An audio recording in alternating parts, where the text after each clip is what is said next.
Jay Crawford, Adam the Bull, Garrett Bush, Dustin Fox, Jason Lloyd, Tyvis Powell, plus, ba-da-da-da-da, you're loving him, Mikey McNuggets. And so many big names, it would take me hours to say all of their names. The ultimate Cleveland sports show starts now. Booyah! Welcome, everybody, to the Ultimate Cleveland Sports Show. It's a Monday. It's free agency day. Less than an hour from now, unofficial free agency begins. Yes, the league year doesn't officially start until Wednesday at 4 p.m., but we all know, covering this game for a long time, that everything will get going today. Forget today. It's been a busy weekend in the NFL. Dustin Fox is here. G. Bush is here. Jay Crawford will join us eventually. We got a lot to get to today. The Cavs win again, breaking another record. They still have a reasonable chance to lose less games than the Browns. That's wild. Which I believe has only happened once in the history of the NBA and the NFL. That's how bad the Browns are or how good the Cavs are. I guess you want to spin it in a positive light. But first, we send it to the other side of the glass. We got Anthony, Earl, Steve, and Mike. There he is. We got a full house on the panel, behind the scenes. Today is one of the craziest days of the sports calendar. If you remember 2 years ago when we first started UCSS, our first inaugural day of free agency, we had moves flying off galore between 12 and 1 o'clock. Last year, we planned nothing. We planned no topics for that hour because we anticipated the same. Tony Pollard signing with the Titans at 12:53 was the only move of the first hour. We tap danced for 53 minutes, anticipating moves, got nothing. So today, we have built in some real topics. We had fireworks in the NFL yesterday that we will talk about in that second hour of the show. We're going to react to any of the live breaking news from 12 to 1 o'clock as free agency deals start to come to fruition. So I'm excited, guys. It's going to be a hell of a show today. Yeah, let's get to the biggest news of the day, of course, that broke yesterday, and that's Myles Garrett. You have a read, Mike? Before you do I do. that? Let me do a read real quick, then we will dive into it. Guys, FanDuel is back, and they have a new promo for you guys. March Madness is here, and FanDuel is giving you the chance to get in on the action like never before right now. New customers can get $200 in bonus bets if their first $5 bet wins. That is $200 extra bucks to use on everything from buzzer beaters to Cinderella stories and even who's going to eventually cut down the nets. Just visit FanDuel.com/UCSS and get in on the college hoops action all tournament long. Bull, you mentioned the Myles Garrett extension yesterday. It broke. Earl, myself, hopped on YouTube immediately when the news broke. It is now one of our 3 biggest streams we've ever done. It was all the talk. Wow. And before we dive into the record-setting extension, here are the numbers. It is a 4-year extension worth $160 million. $123 of that is guaranteed. And he is now the highest-paid non-quarterback in NFL history. Before we dive into what changed, to make sure we're all on the same page, I found this soundbite from Myles Garrett's interview with Rich Eisen from Radio Row from the Super Bowl. Steve, let's play this little clip and let's talk about what changed. I'm already hearing when you say you want out from Cleveland. Listen, he's got 2 years of unguaranteed money left on his contract. Browns, all they got to do is just make him the richest guy at the position in the game, and he'll go back and he'll be a Brown, and that's the end of that. How do you respond to that, where that this is something that can be bridged, fixed, and you can stay with the Cleveland Browns? How do you respond to that? I said I don't care about the money. I just want to win a championship. Now, is it something that maybe they end up keeping me or saying that they're not taking any offers? That's a possibility. But no, I just want people to know that it's not about me being the highest paid non-quarterback or me having a huge contract or any of that. He said it wasn't about the money. We know it's always about the money. The one thing, we're going to get, obviously the money is bigger than it's ever been. So we keep saying this guy makes the most money.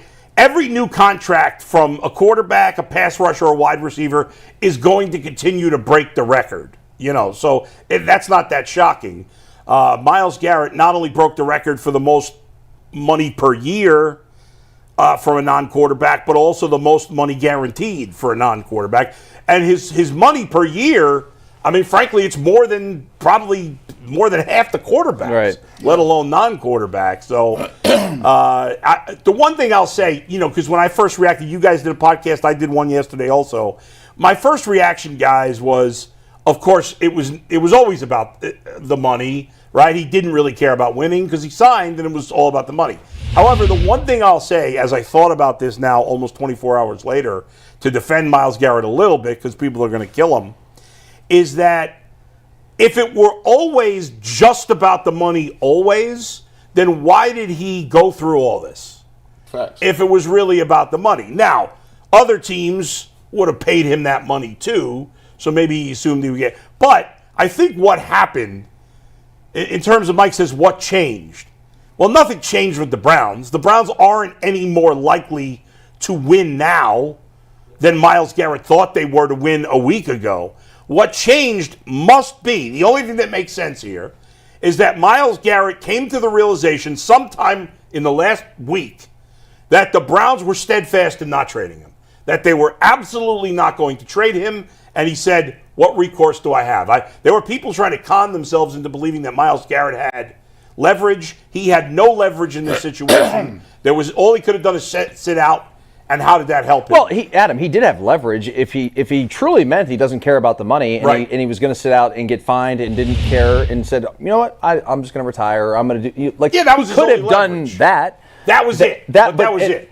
And that would have been the ultimate. That would have been the ultimate. I really don't care about the money because clearly you do care about the money. But he wants to play, right? Well, of course you want to play. You're a professional athlete. But to your point, nothing changed with the Browns. The Browns didn't all of a sudden become a better team overnight. Not. Nothing changed. I think what changed for him was that he realized they were serious about not trading him. And then he said, I better make the best deal I can because I'm not going anywhere. And he was unwilling to sit out or retire. So there's two things. Yeah. One is we don't know what they told him. Remember, we went in and said what the plan was. He asked what the plan was. We don't know really what they told him. They could have told him, hey, we're going to run it back with Deshaun Watson. He could have told him, hey, we're going to get a young quarterback or not get a young quarterback. They had a plan. He said he didn't like that plan. We don't know exactly what that entailed. They come back. They talk about it a little more. He goes back. They didn't take the phone call. They bring him in, obviously, when they sign the contract. There was another meeting of, okay, well, what are you guys trying to do? We don't know if those two plans are the same or those two plans are different. There could have been something that they changed. Maybe he wants a certain quarterback. Maybe he wants a certain veteran quarterback. So obviously money always plays a part in it, like no matter what it is. Like I don't care what any of us say. We love our jobs as people. Let them drop a bag on any regular civilian and you're changing up real quick. That's not a fair comparison, though. Why ain't it? Because whether he gets paid $30 million or $40 million is irrelevant in his life. Whether I get paid $100,000 or $40 million is a huge change in my life. Like, how do you think about it? Like, think about this. Like, Yeah. But if you make considerably more money than the regular person, yeah, they would still feel the same way. Just because you make a lot more money does not mean that you don't care about money. It doesn't work in this country. That's what it's just like saying it's just like saying billionaires don't care about making more money. Of course they do. Of course it's a factor in every decision. Right. What I can believe is what I said, that Myles Garrett came to the realization that they were not trading him. I don't buy at all that the Browns, and Jay's here now. Your thoughts, Jay? I don't buy at all that the Browns gave him a different game plan and that changed his mind. That I don't believe at all. No, I don't believe it either. When we talked early on, I kept saying they don't have to trade him. He's got no leverage. They have the hammer, and he's the nail. And I think what happened was he realized that. I had said at the time, I think that his management, LeBron, the Paul management company had made a major miscalculation, and I stand by that. And I caught the tail end of your conversation about money. Your point is a very good one. I've always lived my life by, is it a lifestyle change? Is it a lifestyle change? This won't change Myles Garrett's lifestyle. He already has enough money to buy whatever he wants. So it doesn't change his lifestyle. But you made a point of, when the dollars are thrown at you and you realize that you're out of options. Yeah, you take it. You're out of options. Yeah. So he made lemonade out of lemons. And Yeah. here's what I mean by that. He found himself in a corner. Oh, no, they may not trade me. And at the end of the day, it was good for him financially that the Browns dug in. Yes. And so when he saw an opportunity for an off-ramp to get back on a positive avenue, he took it instantly. As for, I guess we're going to talk about his ability to recruit free agents down the road. Yeah, You haven't So got there yet. I'll tease ahead to that point. We're going to talk about that in our next topic. But I think, and look, I don't know. I haven't talked to Myles. I'm just judging it from the outside like we all are. The way I look at it is, it was always all about the money, period. I think there was a piece of him that said, look, I'd really like to win. But when he realized that, just because you wish for a pony doesn't mean you're given a pony, he then made the best out of the situation. And he said, I'm going to stay here and take the money. I don't believe just because he took the money that he does not care about winning. It's not his first priority necessarily. So say, for instance, if we all go work at a job, and I say, listen, I don't think this organization is run correctly. I don't like what we're doing, right? I got two options. I can not say anything and just sit right there and say, okay, we'll rock and roll with it. Or you can be vocal and say, look, we went 3-14 last year. It's unacceptable. And I don't know what you guys are doing up at the front office. I don't know what you guys are saying, but it's not okay to go 3-14. And so, as a player, what recourse do you have? You can sit there and not say nothing or say something. To defend Garrett, Myles Garrett, if it were only about every last dollar all the way along, then why would he have gone through this whole thing? He could have just said, they would have I paid want more him money. this. I don't think it's all or nothing. Both can be true. Yeah. Yes, this man wants to win. He's a winner. Yeah. Look at him. But he also wants to collect as many dead presidents as he can. Of course. And Yeah. so history will judge this the following way, I believe. He'll be juxtaposed with Joe Thomas, who had a golden opportunity on a platter for him to leave Cleveland and go chase a Super Bowl with Peyton Manning in Denver, a Super Bowl they ultimately nailed. Joe said, no, I belong here. Yep. This organization drafted me, and that's what loyalty looks like.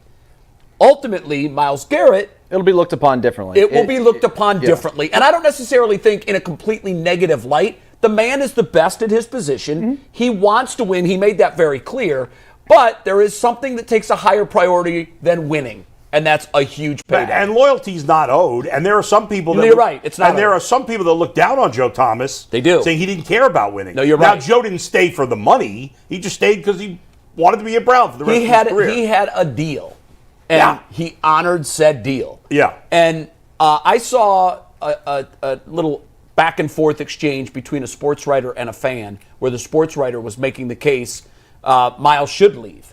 And the fan astutely pointed out, whatever happened to honoring your commitments? And that hasn't been talked about here. Now, we know that holdouts are a part of sports. They always have been. They probably always will be. But when you have a deal, when you have a piece of paper between yourself and an entity that pays you at an incredible level, and you put your name to that, that deal was fine 2 years ago. Jay, So we don't have escape clauses like that. It works both. Well, the teams do. Hold on. It works both ways, If the people. player agrees to it. It works both ways. If you sign a contract and you don't live up to that contract and you got 2-3 years left on it, they're going to Get cut. come to you and say, you better take this little pay cut or we're Yeah. going to move from you. You're right. That's why that's It always a goes part of it too. both ways. It And- goes on this side with the ownership and it goes on this side with the players. You're right. However, it doesn't make it right that the teams do that either. I think that the NFL Players Union Yeah. That's the game. is and we can get into that's a separate discussion as to why it's so weak. There were allegations that it was weak because it was designed to be weak. And they caved in and they, every and they negotiation. caved. And so there's been a lot of Yeah. looking at the NFL Players Association president and saying, what are you doing, Gene Upshaw? You're giving away the farm here in these negotiations. It's the game. That's a separate issue. I don't want to go into that because that's a rabbit hole. But I do, and you're right. It is a two-way street. Teams are done with you. They're done with you. And Look, we cried last week. We're like, Nick Chubb. Now- are we getting him back? It's Right. what about loyalty? He came back and played. Now, and now on he's, that, I would say this. The players put their name to that deal with the Players Union. I've talked to players who insist the Players Union is a complete farce. They've been on the take forever, and they're selling out their members. The question I compare the strength of the football union to the baseball union. The question I got, Dustin, is: should fans be upset at Myles Garrett, and how long will it last? Well, it's interesting because I think by Myles Garrett signing this extension, he's not. If I'm a betting man, I'm going to bet in the next 4 or 5 years the Browns are not going to win a Super Bowl. Yeah, pretty much. So odds are his desire to win a championship is not going to happen. Right. Most likely. He's going to make a whole lot more money. That's most likely for most teams because it's really hard to win a championship. Right. But the Browns are up against it. They've now paid him a gazillion dollars. Mm-hmm. He's now untradeable for the most part because he has a no trade clause too. Add that in. How many so you think he's untradeable because of the money? I think the money is going. But wouldn't any team that traded for him would have paid him that or close I think he's tradable early in the contract. Maybe in 2 years he won't. That's the point. Maybe. Depends how good he is next 2 years. Eventually, he's going to be in his 30s. Yes. And he's making this much money. Who's trading for that guy? I don't know. But when you compare it to the Joe Thomas situation, I think that it will be interesting to see how people remember it because this guy. Do you think I'm far off in my characterization that Joe will always be looked at as the loyal soldier? I think you're dead on. I think there's a chance that at the end of this whole thing, that people will look back at Myles and be a little bit. They won't look at him. Obviously, he's going to be a Hall of Famer. We know that. Yeah. But I think Joe Thomas will be looked upon more kindly. To answer your question, and I think that's a great question, will fans be mad? How long will this last? No. Fans aren't paying him. Fans got what they wanted. Mm-hmm. Myles stays. Yeah. And so, no, I don't. And by the way, as a fan, I don't hold any animus towards Myles Garrett. None. Good for you, brother. Yeah. Go get yours. I am all for these guys getting every dollar they can. Now, there is a piece of me as a fan where I look at that deal and say, wait a minute. You have the third highest paid quarterback in guaranteed money on your roster and the non-quarterback highest contract ever on your roster. You're not built to win. I will say that. Now, if fans do a deep dive and 3 years from now say, well, turns out keeping Myles Garrett was the roadblock that stood in our way from becoming successful over the next 5 years. Down the road, that could happen. But right now, I think, as a fan, I'm glad that 95 is staying in an orange helmet. Yeah. And I'm happy about that. But if it proves out that what we think is true, how does this team win? How does this team win in 5 years? It's not happening. This was the Jason Lloyd move right here. Listen, they understood. If you take the emotion out of it, the Browns knew that they're getting a new stadium, right? They got to sell some tickets in the meantime. They still don't know that that's a given, by the way. Well, I would assume. Their hope is. I would assume billionaires get their way. They seem to do that a lot in this country, usually. But here's the thing. They need to sell some tickets in the meantime. And Myles Garrett is the best defensive player. He's the face of your organization. They do have Deshaun Watson and all the the baggage that comes with him. They look like they might not sign Nick Chubb. We don't know if this signing has anything to do with it. But if you're Kevin Stefanski, do you want to deal with all of that on one front going into a year that counts? I got to find a quarterback. I got to get a veteran. Nick Chubb is out. People are pissed about that. Myles Garrett, who knows if he's going to hold out. And we got Deshaun Watson's contract. I'm glad it worked. I think it worked out for both sides. And I think it worked out where, look, hey, all it did cost you was the free headlines during the offseason. For all the drama, I do think this is overall a positive for the Browns. It's never bad to re-sign a great player. No, I agree. Even if it's financially punitive to the team acquiring more talent. Yeah, because I thought financially. What do you mean? Say financially punitive in that like it's going to hurt them cap-wise down the line. It's fewer dollars for other players. Okay, yeah, possibly, but you got to pay your best players. Yeah. The Browns have shown that the salary cap, they don't care about it. They'll keep paying. They'll keep kicking money down the road. They've done it constantly. And ultimately, the only way the Browns have a chance of becoming a winner is by drafting a quarterback, whether it's this year, next year, or the year after. Their only chance of winning that Super Bowl in the next 5 years, which obviously we'd all agree seems like at the moment a huge long shot, is by drafting a quarterback. And so you won't be paying a quarterback a ton of money. You're going to get out of most of Deshaun Watson's money after the 26th season. And so I don't think the Browns are going to be in a situation the next 5 years where Myles Garrett's contract is the reason they're not winning.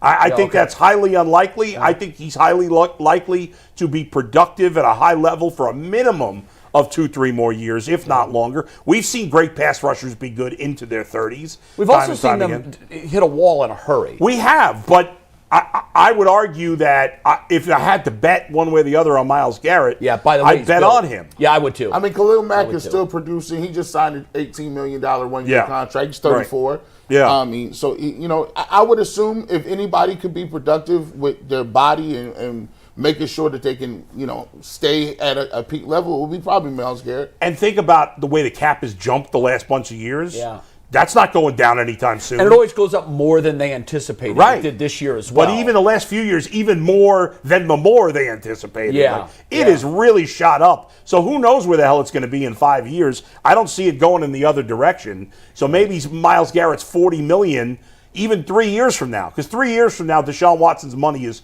mostly off the book. Still a little bit in 3 years, but not much. And so his $40 million, I don't, how punitive is that going to be at that point? I don't know. The argument is like, could they have been better off trading him for draft picks? Some people have been saying that. Yes, and we'll never know what those draft picks would have turned out to be. Obviously, none of us are feeling great about Andrew Berry's ability to acquire talent via the draft. Do you think what the Steelers, and I know we're going to talk about this later in our free agency talk, but do you think that the Steelers, to acquire DK Metcalf, gave up what the Seahawks initially thought they were going to get? Because I was surprised. I didn't see the final numbers on that. I mean, they got a second round pick, and then they swapped 6th and 7th round picks. I mean, for me, that he's a wide receiver 1. Yeah, but he's not a wide receiver 1A. Well, here's the thing. And he needed a new contract. Here's the thing. Exactly. He's already signed the new contract. Yeah. So, and I'm sure that was part of the deal for Pittsburgh. They wanted to talk to his agent and make sure that they were in the same ballpark numbers-wise to extend. Otherwise, it's a 1-year rental, and Pittsburgh doesn't need a 1-year rental. Right, sure. Their window isn't opening yet. Yeah. It's not there yet. So I just thought that, and I know that the contract coming up had a lot to do with it, but I thought he would be worth a 1.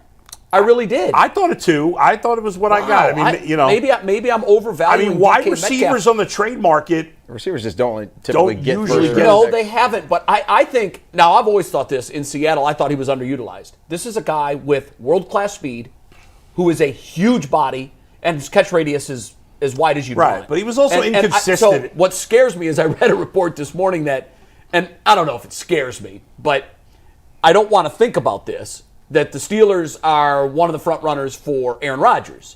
And what would a DK Metcalf look like with, and I know that you like Geno, I like Geno, but what would DK Metcalf look like with a truly great quarterback? And I'm not alleging that Rodgers is that. Yeah. But I don't know. I just thought, God, it's going to take a 1 to get him. I think some of Metcalf's lack of production is on him.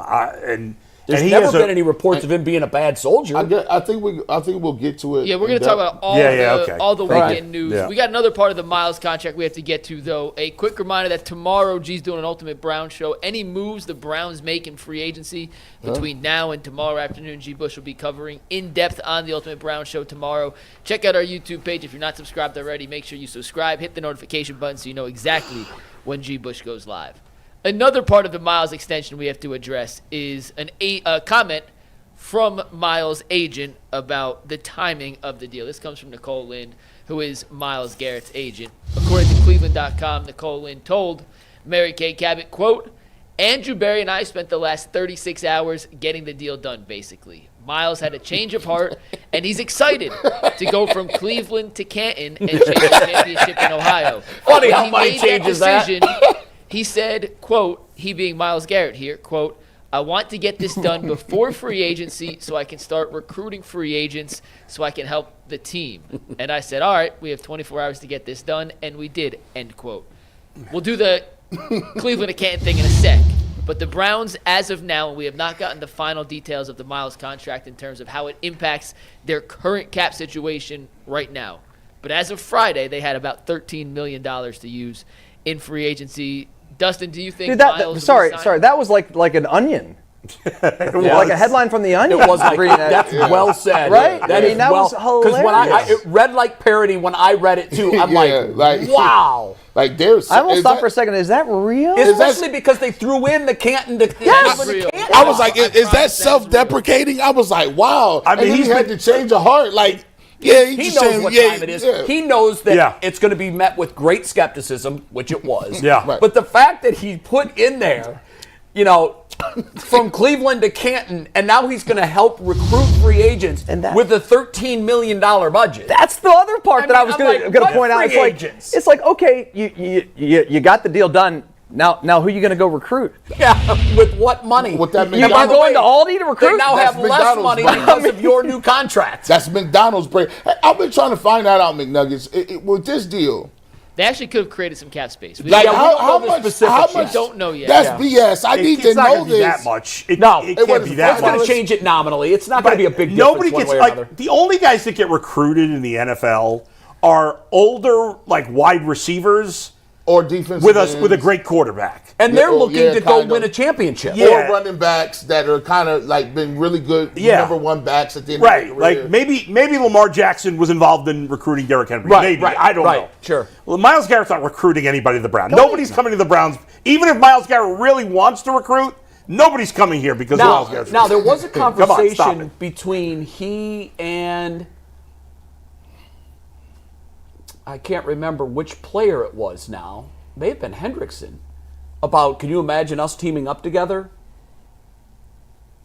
And so there might be another defensive end that would be like, oh, we could cook. If with you on one side and me on the other. And now, the reason that it would benefit that Is it player, Abdul Carter? I may have been Abdul Carter. I think which, it- by the way, my original plan from a month and a half ago, before see? Myles asked to be traded, I knew it. I said the Browns are going to go to him and tell him we're going to get you help. We're drafting Abdul Carter. We're going to quarterback in the second round because we don't think there's a first round worthy quarterback. That would entice Myles to stay. We're going to win 3 games again next year. That Abdul Carter drum is going to get louder. Listen, I hope it does. I mean, because now we have that real possibility of watching a premier college pass rusher teaming up with the best in the game or one of the best in the games. I would be interested when I remember Simeon Rice when he was a free agent and everybody was offering a 1-year deal. And I talked to him about this, and it was off the record, but I'm sure I can talk about it now because it's years past. And when I say it was off the record, he was like, yeah, just don't report this right now. The reason he wanted to come to Tampa Bay is because he knew he was going to eat.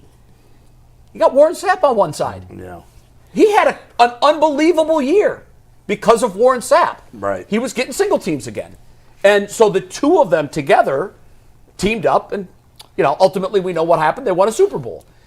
I'm not suggesting that could happen here, but if you're a defensive end, there is a lot of logic in wanting to come here and play here with Myles Garrett because you can line up opposite of Myles on the other side and feast. But much like with Myles Garrett, the players are going where they get the most money.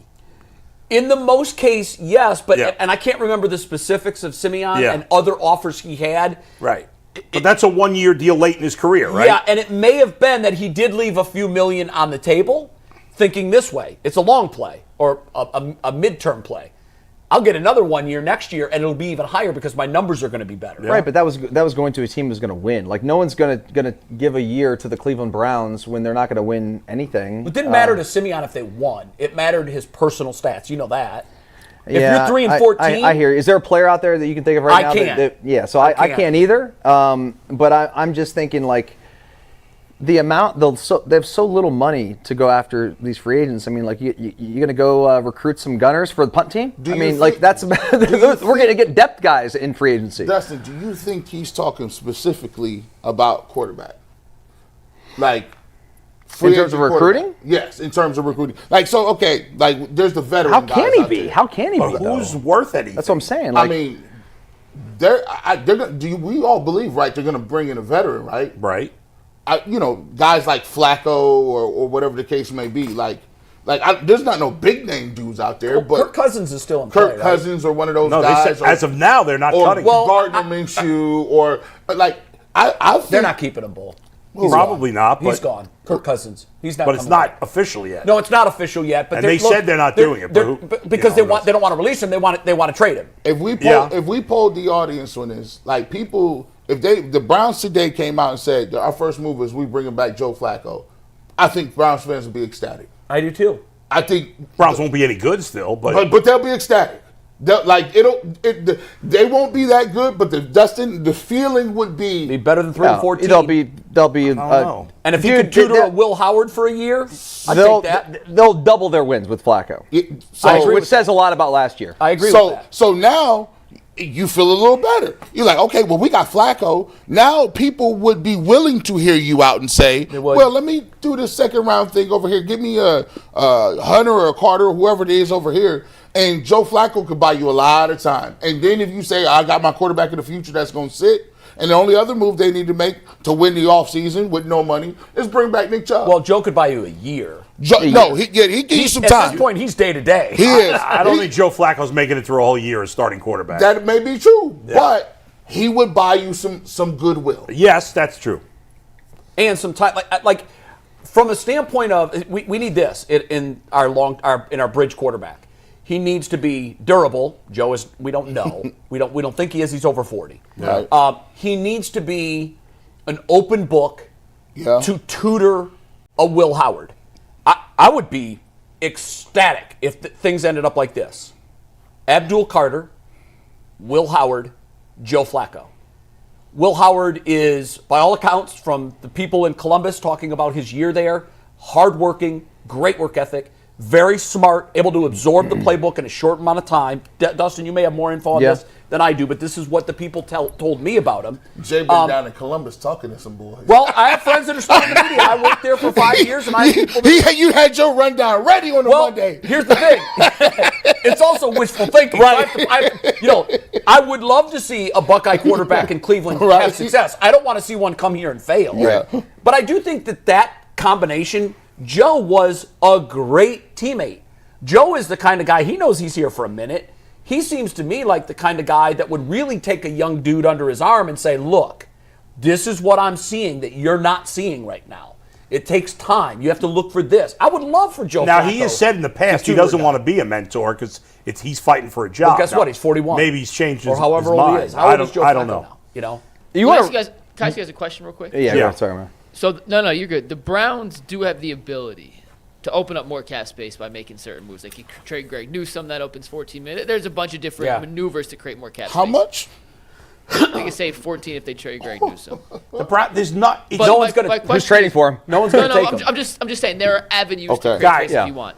If they do go, and let's start with Dustin on this. Let's say they opened up 30 million in cap space instead of this 13 million we're working with. Right. Do you think they'll be aggressive in free agency and pursue some of the bigger names, or do you think What bigger names, Mike? There are no big names. Whoever, Javon Hargrave or That's going to make the Browns winners start signing old defensive linemen. I'm kind of on Bull's side here. With free agency is sort of laughable that we act like, oh, it's time to go make our team better. Right. Like, this is not baseball. You can incrementally make your team better, I guess, to some degree, but you're not going to be able to all of a sudden today at noon in 27 minutes turn your team into a 3-14 team to a Super Bowl contender with a couple of moves. It's impossible. You can make some. If you were a contender already, you can get some moves to put you over the hump. Yes. Or to help out. But it's just not going to happen. I don't think they time. can get a star. I think the names they're going to get are secondary names or C-list names, guys that we say, I've heard of him, but I don't really know a lot about him. How many stars become free agents? I'm just one point I want to make before I forget, and this goes back to you said I think Garrett earned some good favor with the fans or something like that. That you mentioned Nick Chubb. If the Browns sign Gardner Minshew and he plays well, we saw how Jameis Winston played for like 2 seconds and Flacco for like 2 seconds. If Minshew gave Flacco you was longer. He was 5 games. Yeah. But if you got Minshew in here and that dude played and balled and they started winning, That's a Cleveland quarterback, man. Yeah. I mean, yeah. it's like a poor man's Baker Mayfield type of deal where Very poor man's. where they would that's saying a lot, but I mean, you know what I'm saying? Like they get behind that guy, guaranteed. The blue collarness. We saw Philadelphia get behind him. Don't shoot the messenger here. I just ask questions. It's a fair question, but I'm with Bull on this too. Even if they wanted the names aren't there. They got no. First of all, it ain't about the name, just the bag. The bag is diminished. They got like $12.9 million. No, but he's saying if they had 30. So they would have to make some moves to get to. And I would say, can you find a replacement for Greg Newsome that's better on the market? Not really. You would hope to draft a guy. You would probably draft a guy. My thing is, they have enough assets now that where they're going to get better is the draft. Like there's a couple of positions. Listen. I think if you like running back, there's like 5 or 6, 7 backs that's going to be primetime dudes. If you like defensive ends, there's some guys up there that can get it done. So look, you can get some pieces and parts that's going to play. You got 2 third-round picks. You can move up and down the board. I just think that's the best bet because, now you got Myles Garrett back. At least that's not a hole you got to fill. The other thing, too, there are a lot of teams that have a ton of cap space that are way, way, way, way under. And the problem there is those teams are going to ratchet up the price tags for the few available free agents that people want. And we're not going to be able to compete on that level. And what's the point? Like, the best free agents on the market I was looking at, it's a lot of like older defensive linemen and some like safeties. There's some decent safety. What are the Browns going to do? Go out and spend $15 million on a safety? Does that make a lot of sense? Like, if Andrew Berry signs another safety, this town will riot. Well, because the guys he's brought in here have been flat. That's what I'm saying. The Browns need to, they've relied on free agency and trades too much recently. It hasn't worked. Most teams build through the draft, right? And then, like you said, the Rams, they had built the team, and then they were like, Goff's not good enough, let's go get Stafford. Okay.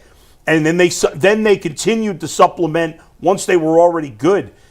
When you're a bad football team, you don't turn it around in free agency. It just doesn't work that way. Too hard. You have to. Unless you've got a boatload of cap space, which the Browns don't. Right, and they don't. And that's why the Browns are in this position where they went from a few years ago being the youngest team in the league to and I haven't looked over other teams. I would bet that if you looked at quality talent per team, 26 and younger, the Browns have to be in the bottom of that list. Adam, what's the plan for the Browns right now? Do you know what the plan is? I have no idea what their plan is. Exactly. But the problem is there's never been a plan. No, there was a plan. There was a plan when John Dorsey and all. Okay, I'll give you that. All these guys cleared the deck. Yes. And Andrew Berry, here you go, silver platter. But and then right now, with this regime, there is no plan. There's a lot of hope. No, I know. Hope is not a plan. Well, I assume there is a plan. We don't know what it is, and it doesn't seem very clear. So we know where we are, and we know where we want to go. Yeah. And what you do, then you say, okay, well, how do you get there? You devise a roadmap. We've all followed this very closely. A lot of other experts follow this very closely that are saying the same thing we're saying. I don't think you can get there from here.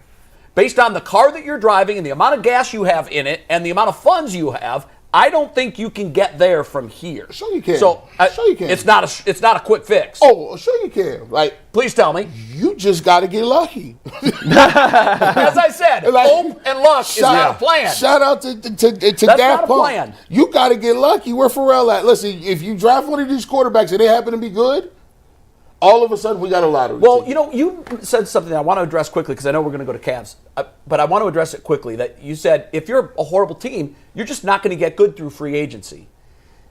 I look at what the Washington Commanders did. Now they got it. Lottery the quarterback ticket. Paid. They got it. Now I always say these things are all about timing. Imagine if last year's quarterback was this year's with the Browns sitting there with that asset. Now you can be the Washington Commanders because you can nail the quarterback. Hindsight is 20/20. It is, but I'm saying that now we can look back at it and say, okay, great. Obviously, we see what the Commanders did. The Commanders nailed the quarterback. Luck because he was there to get. Yes, yeah. But they also did some other things well in the draft and in free agency. That's correct. I always say this: it's a wheel, and there are spokes. One of the spokes is draft, one of the spokes is trades, one of the spokes is free agency. If you take one of those out and you just completely miss on that avenue, your wheel collapses. The Browns have completely missed in the draft.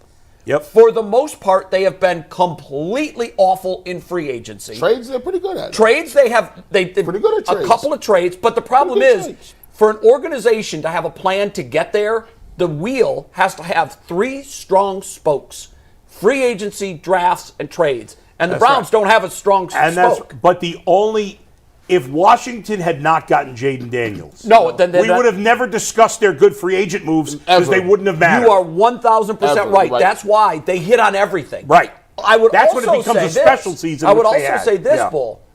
Just because they hit on Jaden Daniels, if they hadn't added to their talent through free agency and draft, that they wouldn't have been as successful either.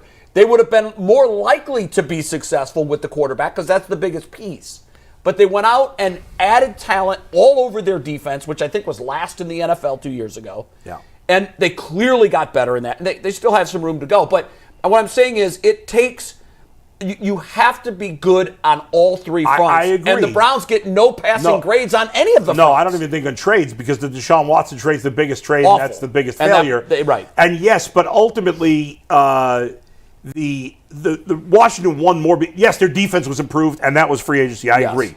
But the biggest portion of their success was not only the quarterback, but the offense as a whole. Sure. And most of the key contributors on offense were already there. They just finally had a good quarterback to get him the ball. Well, you can unlock talent at wide receiver with a good quarterback, and that's what they did. Because you're right, McLaren, they had good pieces there. McLaren was always... He was a great player in a bad system. Yes. And now he suddenly gets a quarterback and he says, wow, this guy's an all-pro. Yeah. Or at least pro bowler. Yeah, exactly. We will talk plenty more NFL here in 19 minutes when the unofficial free agency window opens up. But we got to talk about the Cleveland Cavaliers, who tied NBA history last night.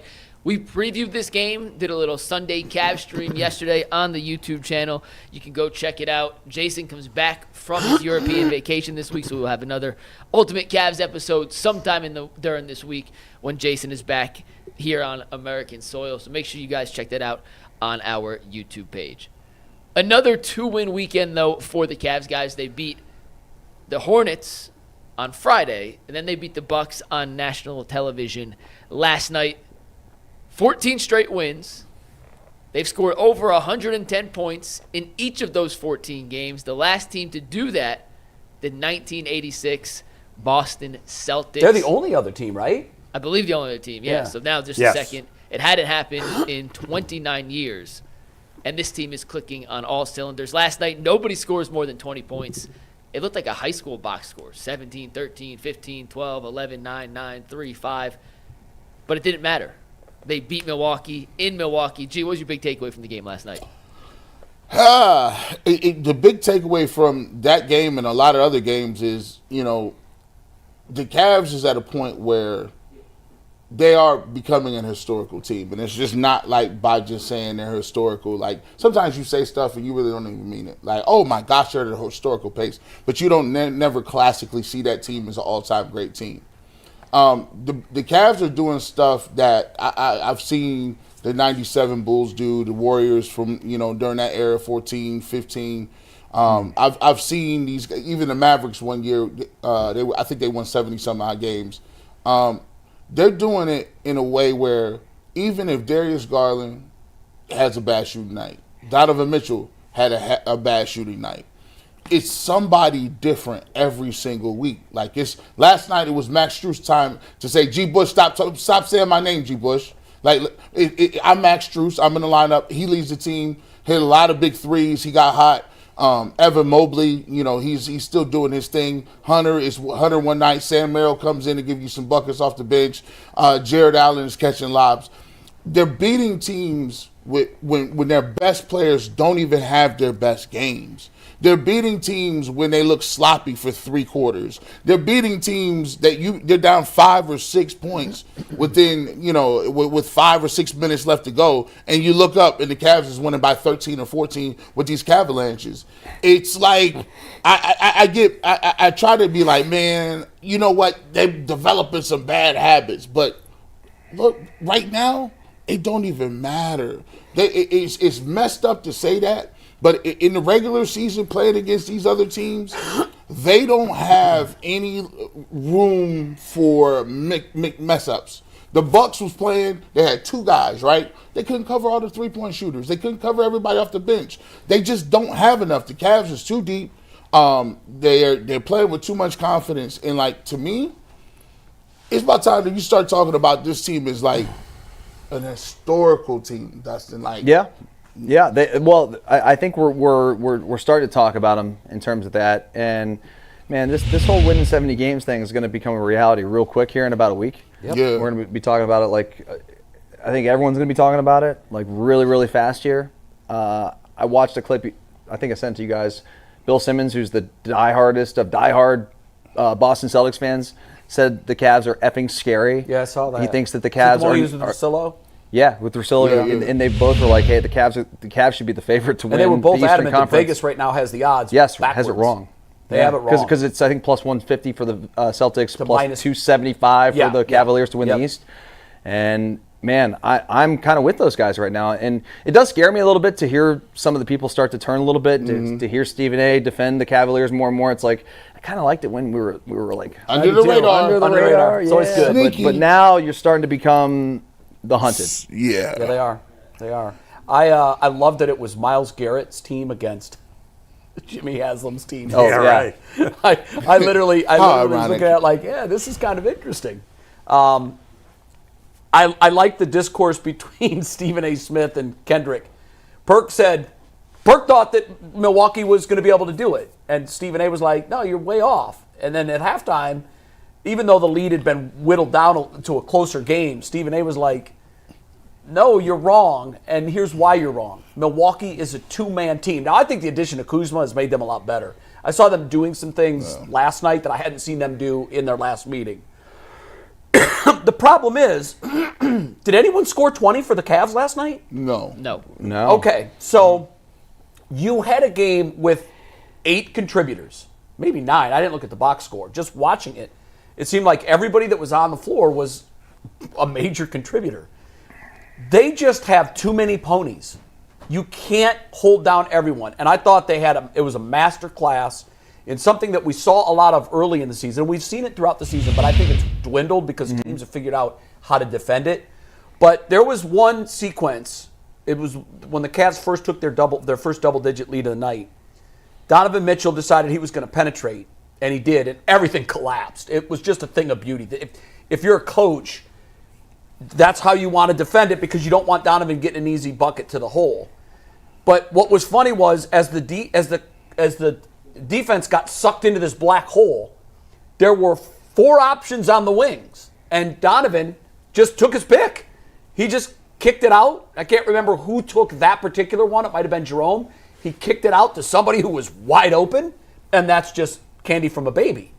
And they took a cutaway immediately afterwards of the Milwaukee bench, and you could see the look on Doc's face was like, they keep stealing my lunch money, and I am not equipped to stop it. He wasn't even mad. He was he was dapping his players up coming to the bench, man. But there's nothing you can do as a coach. You never say this to your players, and I thought Antetokounmpo, who played hard, he eventually got that same resigned look on his face when the Cavs they got it down to 5 points, and within no time it was 14.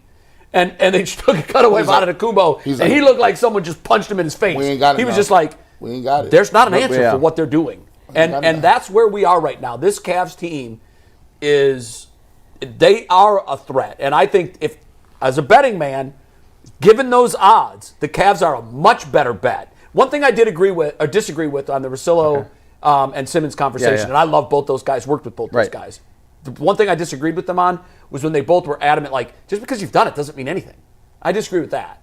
It gives you the mindset that you can do it. True. And Boston has that, and we do not. And that does scare me. And so they completely discounted that. Like, that means nothing once the series starts. No, it does. No, they're wrong on that. I agree. By the way, Mike had a bunch of stats about the Cavs, and I got a stat for you. You know, the April 3rd, 2024, that's almost a year ago, right? April 3rd, 2024. You know what has happened since April 3rd, 2024? What was that? Cavs have become great. The Cleveland Cavaliers and the Cleveland Browns have both lost 14 regular season games. Since April 3rd, 2024. That's astonishing. They both lost 14 regular season games. Good work on that. We're out of superlatives for the Cavs at this point. We are. I'm out. And I am the king of superlatives. And I got nothing left. This team. Now, until they do it in the playoffs, I can't call them historic. Yeah. Because as we all know, if they win 70 and lose in the Eastern Conference Finals, I'm not going to say the season's a waste because we've been able to, I think all too often we think if they don't win a championship, the season's a total waste. And I don't think of it that way because I think we've all had fun to varying levels watching this team play. I take another step. I enjoyed the hell But out of if they don't beat, if they can't, and God forbid they don't even get to the Eastern Conference Finals, as unlikely as that seems. But, I said last week that I don't know that there's any more the Cavs can do in the regular season to give us more confidence. But to win all these games in a row by so many points, by scoring so many, their offense just seems so unstoppable. And I know you got to play defense in the playoffs, and it's a different game. But man, it just the difference it seems between the Cavs and everybody else, except for maybe Boston, is that it almost doesn't matter who's on the floor. That you just said. Right? I was just going to say the exact same thing, maybe in a different way. I don't care if it's a guy. Everybody's wearing a Cavs jersey. You could put just a random number on, a different face. They all play the same. It doesn't matter. It doesn't matter. They all have the same superpower when they're wearing the Cavs uniform. Crazy. No matter who's on the court crazy. at any given moment, they become great, and they all play great. I kind of explain it as everybody got the green light. I see Sam Merrill come in, fire. I see Max Strus, I'll shoot. Dean Wade shoots. Ty Jerome thinks he's Steph Jerome when he put the jersey. I've never seen a more unselfish Evan team. Mobley, I've never seen a more unselfish team. No, they all I got the green light and it's all good. And the thing about it is, Big Nuggets, they look like they expected him to do it. And this is what it is. To the point of the unselfishness, I was watching Donovan Mitchell after the game last night. Was on with Scott Van Pelt. Did anybody see this? I missed it. I turned off by that point. So Donovan, when Scott Van Pelt was asking him about him kind of taking a step back and all these bench guys and what they're doing, I don't mean to knock LeBron, but when LeBron was here, it was always my guys. Mm-hmm. Yeah. They're his guy. Yeah. And Donovan didn't use that type of language. King in his court. It's not like my guys. We're all the guys. And I Equals. can't remember the exact word he used. But it all starts with Donovan. Yeah. And his unselfishness as a superstar, it just permeates the whole team. Every player, the reason they all play so great, I think, is because of Donovan. 1,000%. Because he has built the confidence. He is the undisputed leader. Yes, he and Kenny Atkinson clearly. JB's done a nice job. He did a nice job here. Did a nice job in Detroit. Donovan and JB were not on the same page. No, they were. Donovan and Kenny Atkinson are like this. Did you know they are together and they are completely on the same page? And every player on this team is confident and thinks the team believes in me. Did you They empower each other. Yes. Everybody caught the press conference when he was talking to Van Pelt. I was super blown away by something small he did.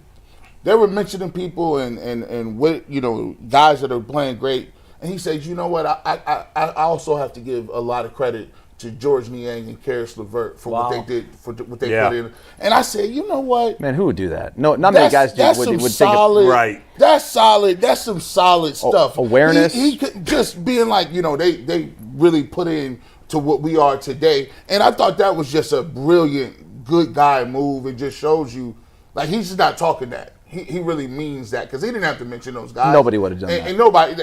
That was a super move from me. Yeah, that's a good point. Great and point. by the way, Mike, I know Donovan Mitchell's not going to win the MVP, but based on the true definition of the word, I don't think there's a more valuable player in the league. Yeah, I buy that just because of how much better he's made everyone.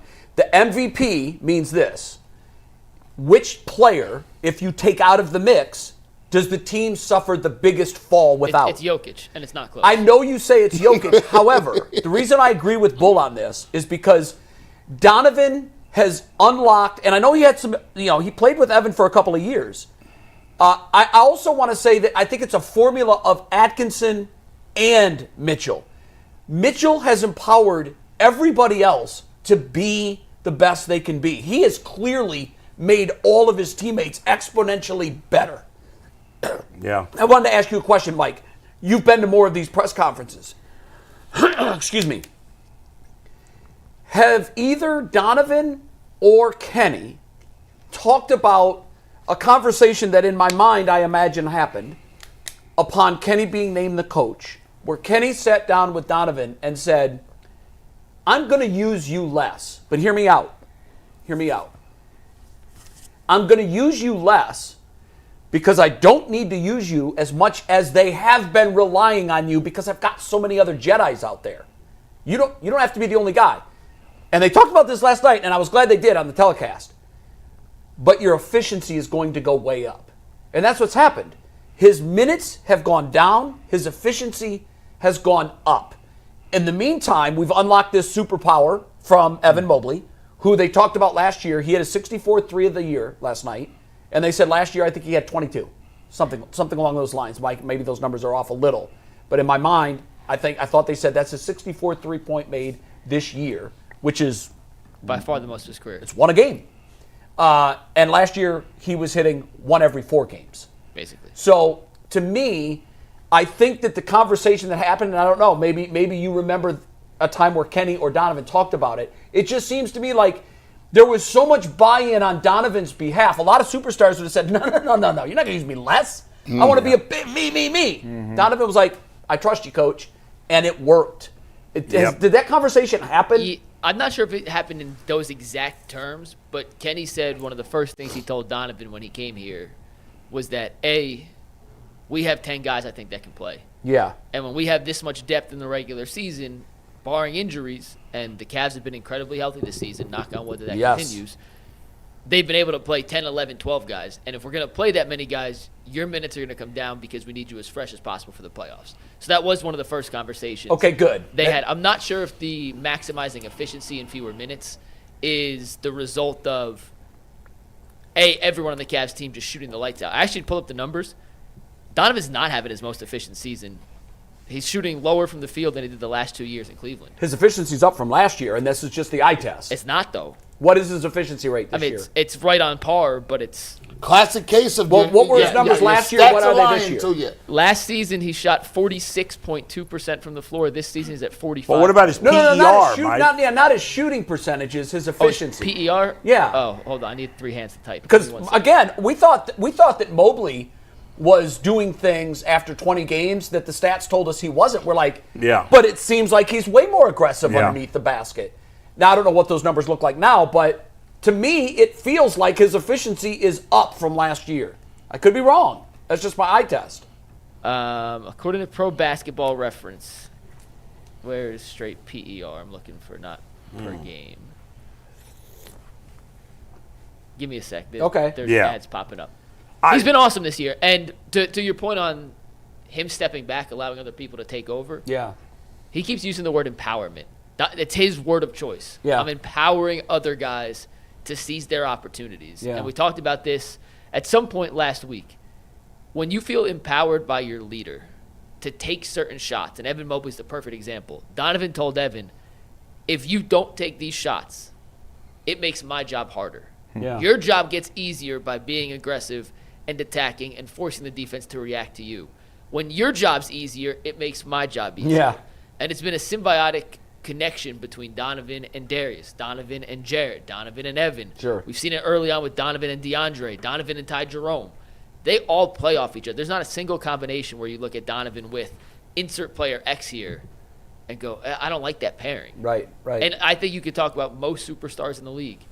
I'm not quite sure anyone outside of Jokic has a 0 in that column of, I don't love his pairing with another team. But I think, though, like, the rest of the core four, like, if they want to win a championship, we're going to have to see them do it without Donovan telling them.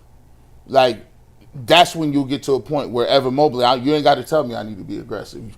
Darius Garland. Doesn't that take time, though? I think that's happening now. That's happening in real time. But, obviously this is the regular season. When a playoff series comes along and it's game 6 and it's a must-win and it's late and you're down, are you still going to have that same trust in self, or are you going to start looking to kick it to Donovan? Jeff, I found your stat real quick. Okay. Once again, numbers lying to us, or numbers not matching the eye test. Right. He has a 21.2 PER this season.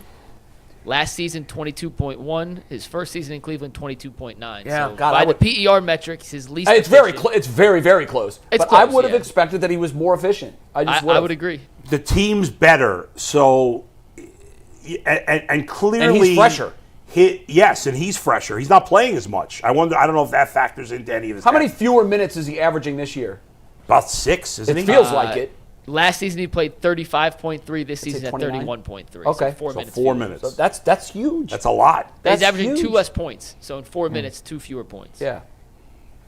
It's been an unbelievable season so far. What do we got? 18 games left. Correct. Yes. 16-2 to win 70. And their magic number is 10? For the 1 seed, or they already have a playoff. Playoffs. No. already locked up. I'm talking about Magic number for the one. They have an talking about 8-game lead with 18 to go. So if Yes. they lost all 18, the Celtics would have to win 11, You know what's crazy? right? Yeah, because the Cavs have the Yeah. tiebreaker too. Yeah. you So know- that's the magic number. You know what's nuts? 10 clinches 10, the top. yeah, yeah, yeah. 10. You'll know if you feel like the Cavs are good and historic is when you say they're better than the 2016 Cavs, and that's the barometer. And there's only one way they can do that, and Yes. that's to win the championship. Yes. Because Yeah. we dubbed the Golden State Warriors all-time great. that You team, can't be all-time great, just like Yeah. the Patriots when they were undefeated. You can't be the greatest team of all time. You didn't close the deal. That's right. So you weren't the greatest team that season. How in the hell can you be the greatest team of all time? So if they want to get into that conversation, they better keep going on this 70-win pace, and they better close the deal. The only way I'll ever compare this team to the 2016 NBA championship Cavs is on the day after they win a title. We can come in here and say, okay, now let's we can see. roll up our sleeves and we can say Let's which get team to would have this. won. Let's in get a to Are you head-to-head. to the point now where you'd rather have this team go into the playoffs this year versus having LeBron Cavs team? No, I'm not. What was the start of that LeBron won question? one title in Yeah. 2016, Yeah. and it was an all-timer, and you had to Yeah. come back from 3 games to 1 Sure. to win the title. That being said, you went to 4 straight finals with LeBron James. Would you feel more confident with any of those teams? Because you knew the regular season was whatever, and you were probably going to go to the finals no matter what. Then it was going to be a battle. Would you rather be one of those teams or this Cavs team? There's a certain level of confidence you have when you have prime LeBron. Exactly. That's my point. It's And this team, delusional. as much as we love this team, they've proven nothing in the playoffs. Yeah. That's what I'm saying. As much as and as great as they have been all year long, and like they've got a chance to win 70 games, Right. I'm still not a little as nervous confident about in this group.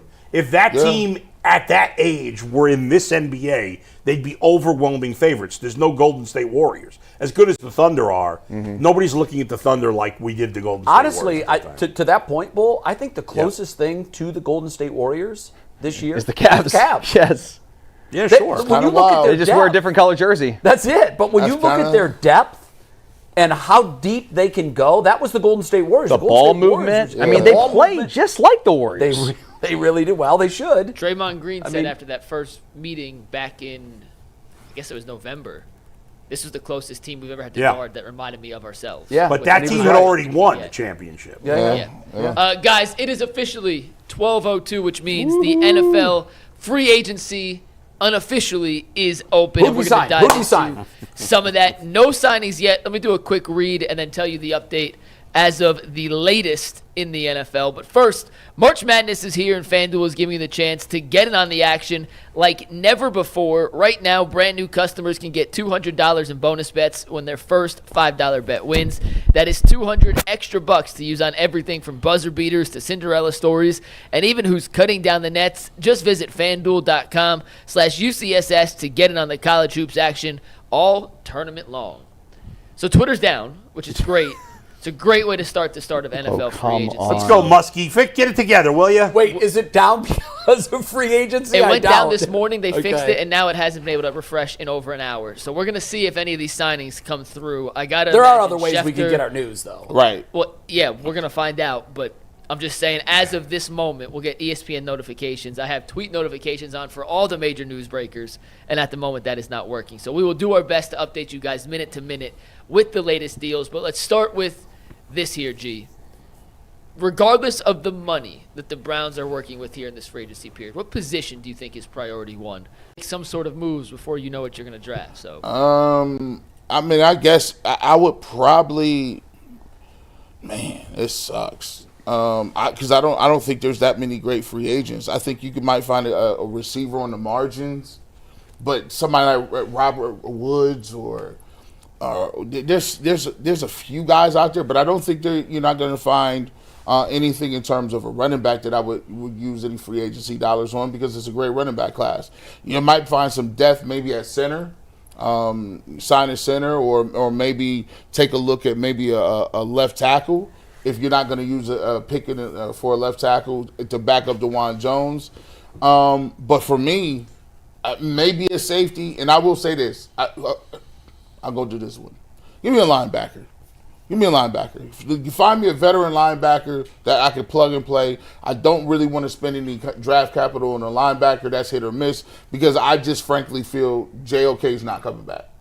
You do? Is that your gut right now? That's my gut, given what everybody's saying. Wow. What a loss it's going to be. It's just like, I think that hits hard, because that was that's one of the hits. That's one of the picks they finally hit on.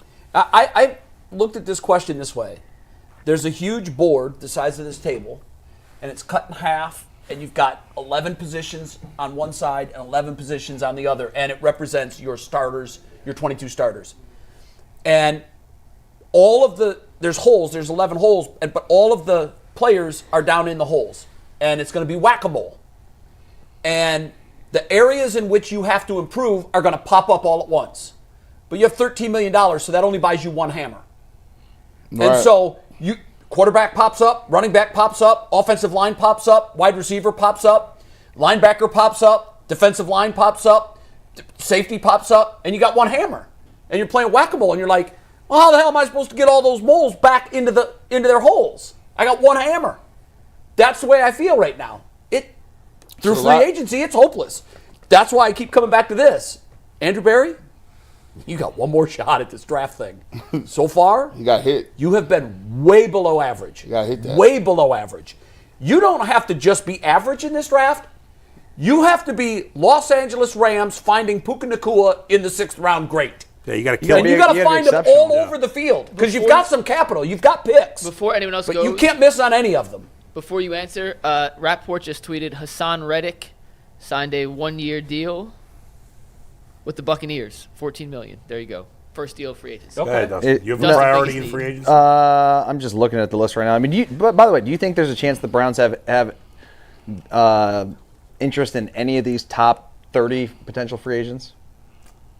I mean, interest, of course, but like realistic interest where they could target one of these guys. Top 30? I mean, are there even 30 good free agents I this think, year? Dustin, to your question, I think they're being realistic, and they know that it's like you go to the store for school shopping, and you don't just need a new pair of shoes. You need pants, you need shirts, you need shoes, you need a backpack, you need all your school supplies, but you only got $5. Like, what are you going to do? To me, there's no priority in free agency. Free agency, that question's a trick question, because there's no answer to that. Right. There's nothing, again, I don't mean to be negative Nancy, but the Browns can only get themselves out of this hole in the draft. That's it. Spending money in free agency is pointless. What do they get? A veteran linebacker, a 4th-string wide receiver. Yeah. All right, okay. What are they going to do with these things? Yeah. The Browns have to kill it in the draft, and they have to kill it not just this year, but next year. That's how they're going to get this train back on the tracks. That's it. I don't have any priorities. To that point, free agency is for this. It's for Tampa Bay. They made the first move. Right. It's for teams that are a couple of players away, maybe one player away. Next steps. It's for, you're going to laugh when I say this, it's for the Pittsburgh Steelers. Usually they were a playoff team last year, but they can't get out of the first round. So how do they get to the first round? Well, free agency could help them go over the hump. You go get that premier wide receiver. And I don't think there is. Who's the best wide receiver of free agents? Well, DK Metcalf. It's Chris Godwin. To me, yeah, it is. But I mean, I think that the DK Metcalf move, although that was a trade, you also kind of have to look at that as a signing, because Chris Godwin off the board, back to the Bucs. Sign and trade. That was expected, by the way. I don't think anybody ever thought that he was going to go anywhere else. He's coming off a pretty severe injury too. In terms of these receivers, I don't. There's not the golden. So who's the next best guy? Yeah, there's no golden ticket out there. But Bull, I think what I'm saying is Keenan Allen still out Amari there? Cooper's the next best. I think what I'm saying is, according to CBS Sports, that's the 41st best free agent. If you're Tampa Bay, if you're maybe even Minnesota, if you're Pittsburgh, you're already a solid team. You're like the Cavs were going into last year. You just need a few little tweaks, a few small pieces. I don't mean that. You just need a big player in one of your few holes. Right. And the Browns aren't that team. But I think this free agency class in particular, there's not a lot of big players. Yeah, it's underwhelming. It's nondescript. It's guys who are just, there's a bunch of solid NFL players, good players. Yeah. But there's no, there's how nobody much getting how much you know about Javon Holland? I don't know that much about Okay, he's a safety from the Dolphins. Yeah. Who, according to CBS Sports, is the 9th best free agent available. Right. Who do they have as the best free agent available? Sam Darnold. Oh, okay. Then number 3. But to your point earlier, 2 is T. Higgins. He's he's not a free agent. Josh Sweat. The reason you can't rely on free Yeah. agency to completely restock is because you said this earlier. Smart teams always sign their great players. They don't let them get to free agency. It very rarely happens. So The it's best of the best. extremely rare Yeah. that a Tom Brady in his prime hits the market, or that a Patrick Mahomes in his prime hits the market. The one thing I would say what the Browns could do right now, and it won't cost you a ton of money, is find some guys who won and know how to win, and bring some veterans in here. In terms of depth or whatever, a linebacker. changers. Yes. Yeah. And that's what Washington did with with some of the guys that they brought in. Yeah, they were a young team. Jarvis Landry, Jarvis Ertz. Landry was that guy. Yeah. When they brought him in, he was a guy that had some success. We all love that great video on whatever the Bless Hard him. Knocks. Bless Yeah, him. right. Yeah. He changed the culture. They need culture changers. They do. I don't know. I don't know that they're in here. I'm not sure. But those guys don't always. Thornhill had been on a winner, and he didn't. So Yeah, Man, I don't know. he was a younger player. Get me. I would love if the Browns today just got a quarterback. Give me a veteran QB. Of them, who do you want? Darnold isn't going to happen. Darnold, you look at it. Kirk Cousins, he might get released. They might be waiting on that. Who knows? Joseph Flacco. Russell Wilson, no. Aaron Rodgers not coming here. Justin Fields is in the mix. Sam Darnold's not coming. There's Jameis Winston, Gardner Minshew, Jacoby Brissett, Marcus Mariota, Jimmy Garoppolo, Carson Wentz, Trey Lance. Now, we done already had Jacoby. We done already had Jameis. Joe Flacco's out. We already had him. Why is Joe out? You think that's not an option for the Browns anymore? No. Or you mean out available? We're available. Joe Flacco and Jameis, they've already been here. So, they could reunite with one of those guys. But I think it would be great to just get it out the way and be like, yeah, this is our guy. This is our plans. I think Kirk Cousins is playing here next year. I really do. Maybe that's what they're waiting on. I think Atlanta, they're trying to trade him because it would be beneficial to them if they could. But every other team knows that they're not, he's going to be available. They're not going into next season with that contract as a backup quarterback. Are you determining which of these guys you want based on the best chance to win? Because I don't think you could.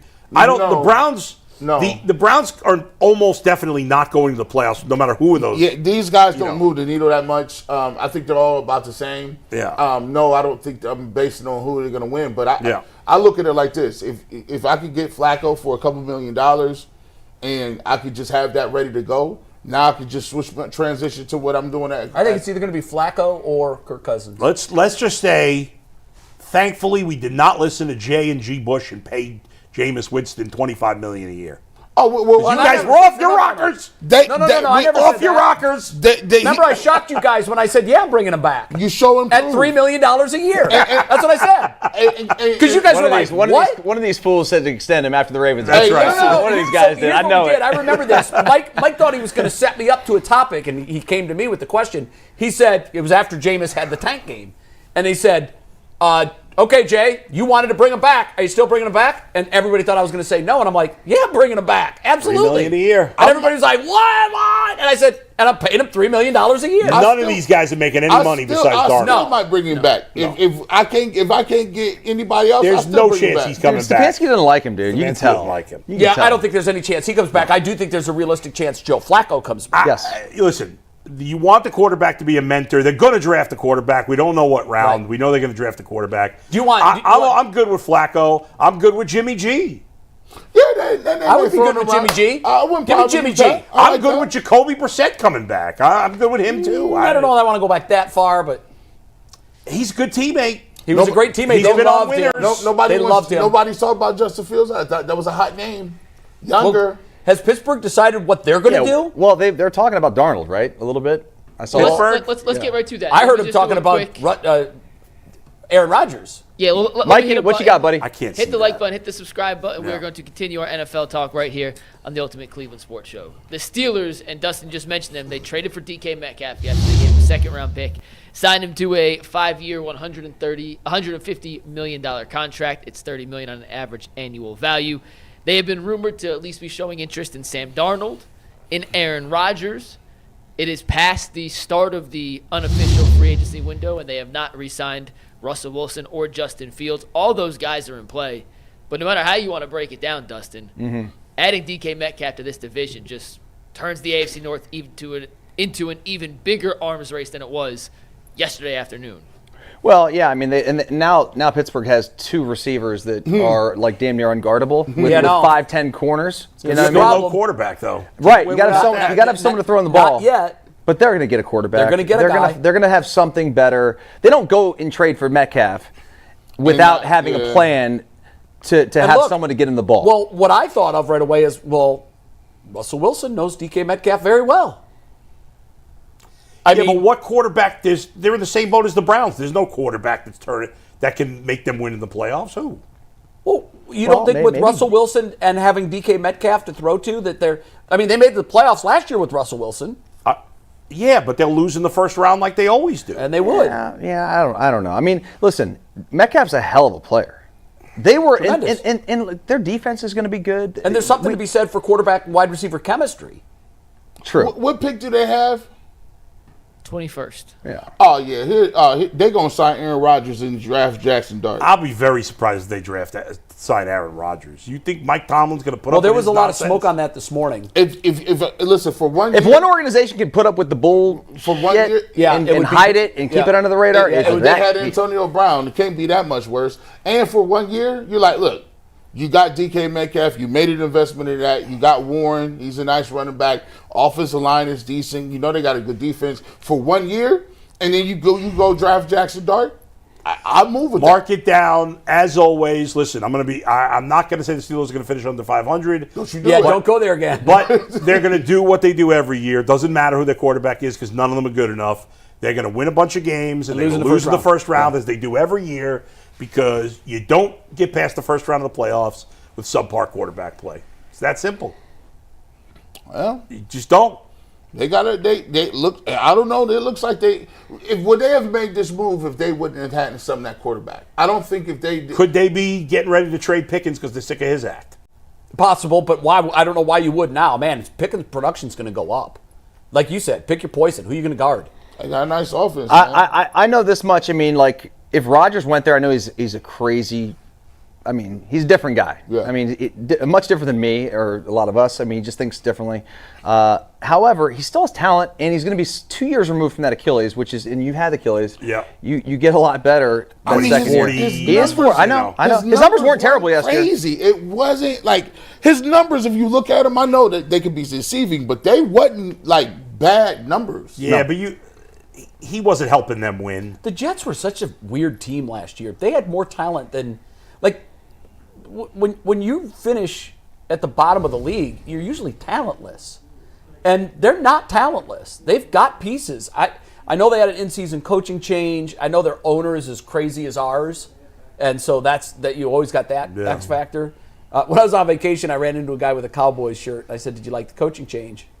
And he said, "Won't matter.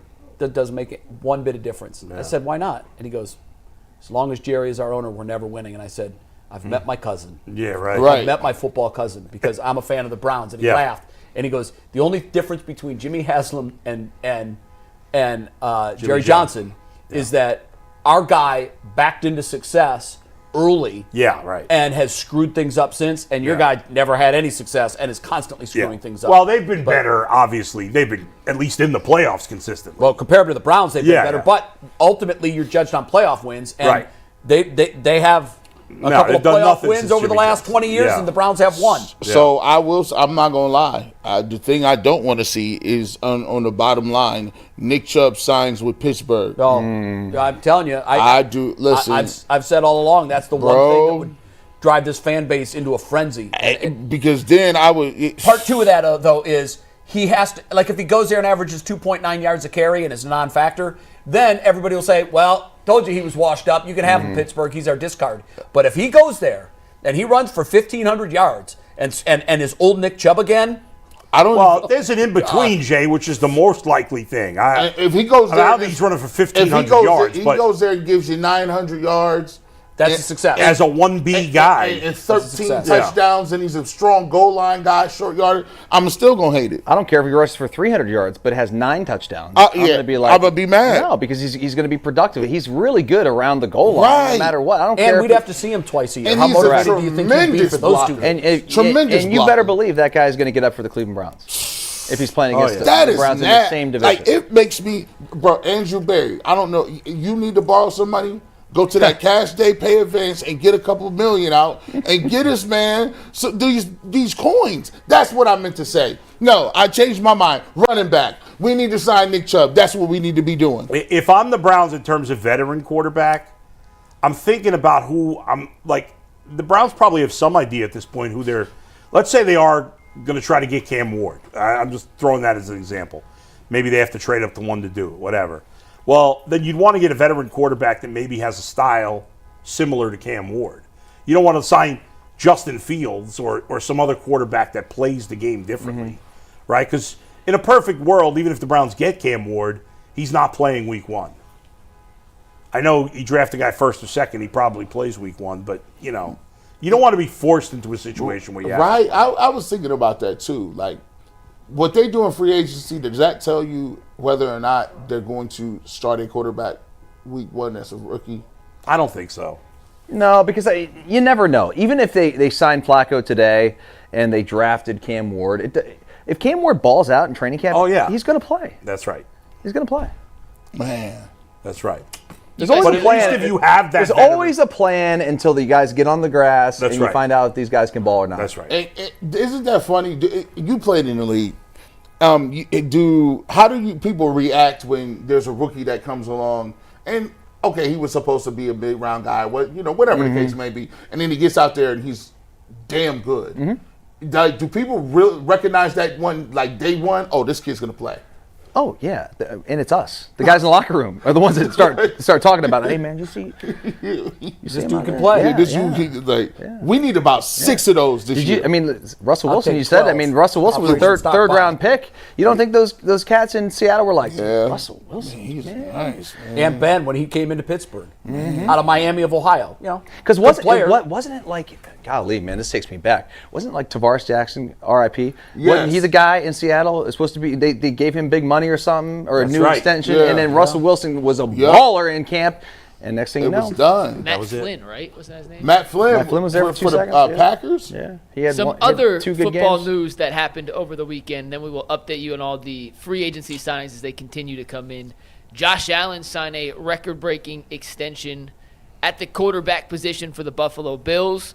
Devontae Adams is headed to the Los Angeles Rams, 2 years, $46 million.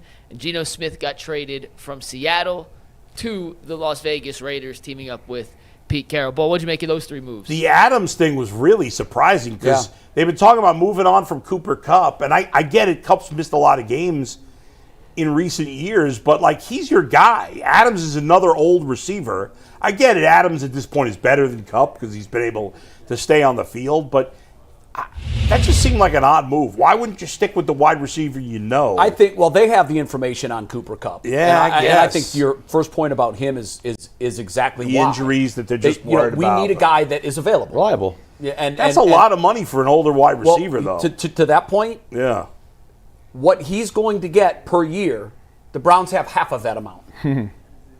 Right. He's going to get $26 million a year. We've got $13 million. What are we going to do in free agency when we have one whack-a-mole hammer, and it's not a great hammer? No, it's a stubby one. It all comes back to the draft, man. These scouts better be finding some gems. The Josh Allen contract, smart move by the Bills. Why wait? Because the numbers are going up and up. Sure. At the time, they always seem eye-popping. Yeah. But, Mahomes' deal was eye-popping. Yeah. Mahomes' deal now is just... We've seen one after the next, with the top quarterbacks. Stunning, though, I think you made this point in the chat last night. You talk about all the money that Allen has received now. Yeah. all the money that these last big 3 quarterback deals, good quarterback, great quarterbacks, Joe Burrow, but none of them have won a ring. Right. They're all, they're speculating that they're going to get you to a ring, but the guy that's won the rings is Mahomes, and his deal now on the quarterback pecking order deal is down here. Yeah, because those guys don't always guarantee you to get a ring, but they guarantee you a chance to compete for one. That's the big and if you don't have one of those guys to compete for one, why are you playing? Last year, it was weird last year. I thought that the Bengals dug themselves such a big hole early. They were playing at a level late last year, even though their defense was a mess. I thought that if the Bengals somehow sneak in, they would be the team that I would least want to play because of Joe Burrow.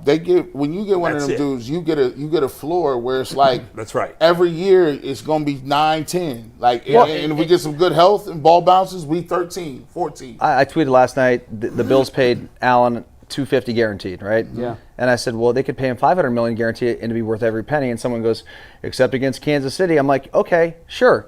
He may lose to Kansas City 5 more times in a row. But he's playing Kansas City. But he's playing Kansas City, and if he plays them the 6th time and gets the win, they'll be like, we'd have paid the guy $1 billion. Justin, you can't beat him if you're not playing him in the AFC Championship game. And by the way, there's been a couple of those games where the loss had zero to do with 100%. him. So that's unfair. But he scored with 12 seconds left 2 years ago. Yeah, right. I mean, what are you going to do? 12 seconds too fast. 13. Only one extra second. Only one of these great quarterbacks can come out of the AFC. Only one. Yeah. All right, we're going to move on here, hit our next topic real quick. A quick reminder that at the end of this month, March 28th, we are doing our second UCSS comedy show at Hilarities. All money raised from this event goes to the Boys and Girls Club of Northeast Ohio. Hope to see everyone out there. It is at Pickwick and Frolic, a.k.a. Hilarities on East 4th, March 28th, 9:30 p.m. We hope to see every one of you there. You can buy tickets. Just go to the Hilarities website. It's on our Twitter page. You can find it. We'll hope to see you there on March 28th. We talked Myles earlier. The part of the Myles extension we didn't talk about is how that impacts some of the other players across football who are also looking for big-time deals, whether it be Jamar Chase in Cincinnati, Trey Hendrickson, Micah Parsons, TJ Watt. The list goes on and on. Bull, we'll start with you on this one. How do you think Myles' extension and resetting the market for the highest-paid non-quarterback in football impacts some of those other players across the league looking for similar deals to Myles Garrett? I mean, it affects all of them. Jamar Chase is going to want to get more than Myles Garrett. Somebody will pay it to him. I don't know if the Bengals are going to do it. They should, of course. I don't know if they will. I don't know what their plan is going to be. They've been so stupid. They should have signed Jamar Chase last year, and they should have signed T. Higgins 2 years ago. Price is only going to go up. Right. I mean, so, I don't know. I think they're going to trade Trey Hendrickson, and I can live with that as long as they sign Chase and Higgins. But I don't know that they're going to do that for sure. They'll sign one of them for sure, or most likely. I don't know if they're going to sign them both.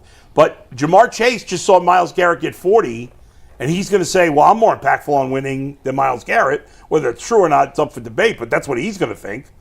And and the Bengals, their GM just said at the combine, we're going to make him the highest paid non-quarterback. You literally just said it.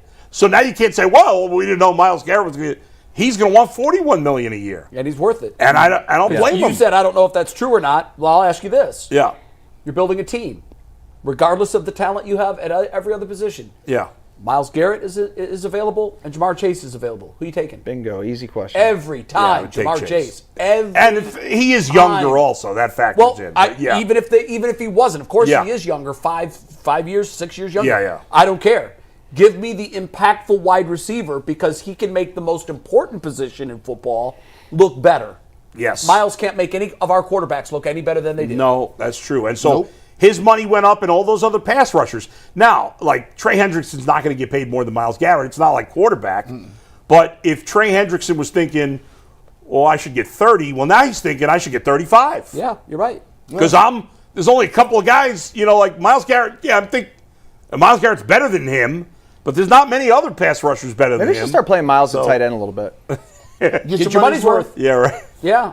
By the way, he'd do it. I think he could do it in the red zone. Oh, yeah. I know You've seen him on the basketball court. Hell, I'd put him as the lead running back. I mean, if Mike Vrabel can catch touchdowns, you think that Myles Garrett can't? Yeah. I mean, look at the way this guy's built. 4th and goal from the 1, you don't think he's going to find a way to get the ball in or open up a hole so someone can? Sam Hubbard's last NFL play was a touchdown. That's wild. Wow, that's crazy. And he got hurt on it. I think Micah Parsons is going to get the most because Micah Parsons feels like he's like right there with him. So he's going to want. Oh, he's going to want. He's going to want. He may try to get Myles more. money. He's going to want He's more. going to want it. Yeah. What's funny to me is, and you don't think like ego's involved. Like a big part of this was he was able to say, biggest contract in NFL history for a non-quarterback. That matters, even if it's by $1. Yes. You know, I've had agents tell me you'd be surprised how much that $1 more than A-Rod's contract. Oh yeah. How that's the most important dollar in the whole deal. That's ego. Yeah. That's the sign of respect. If you Actually, will. hold on. This is just in.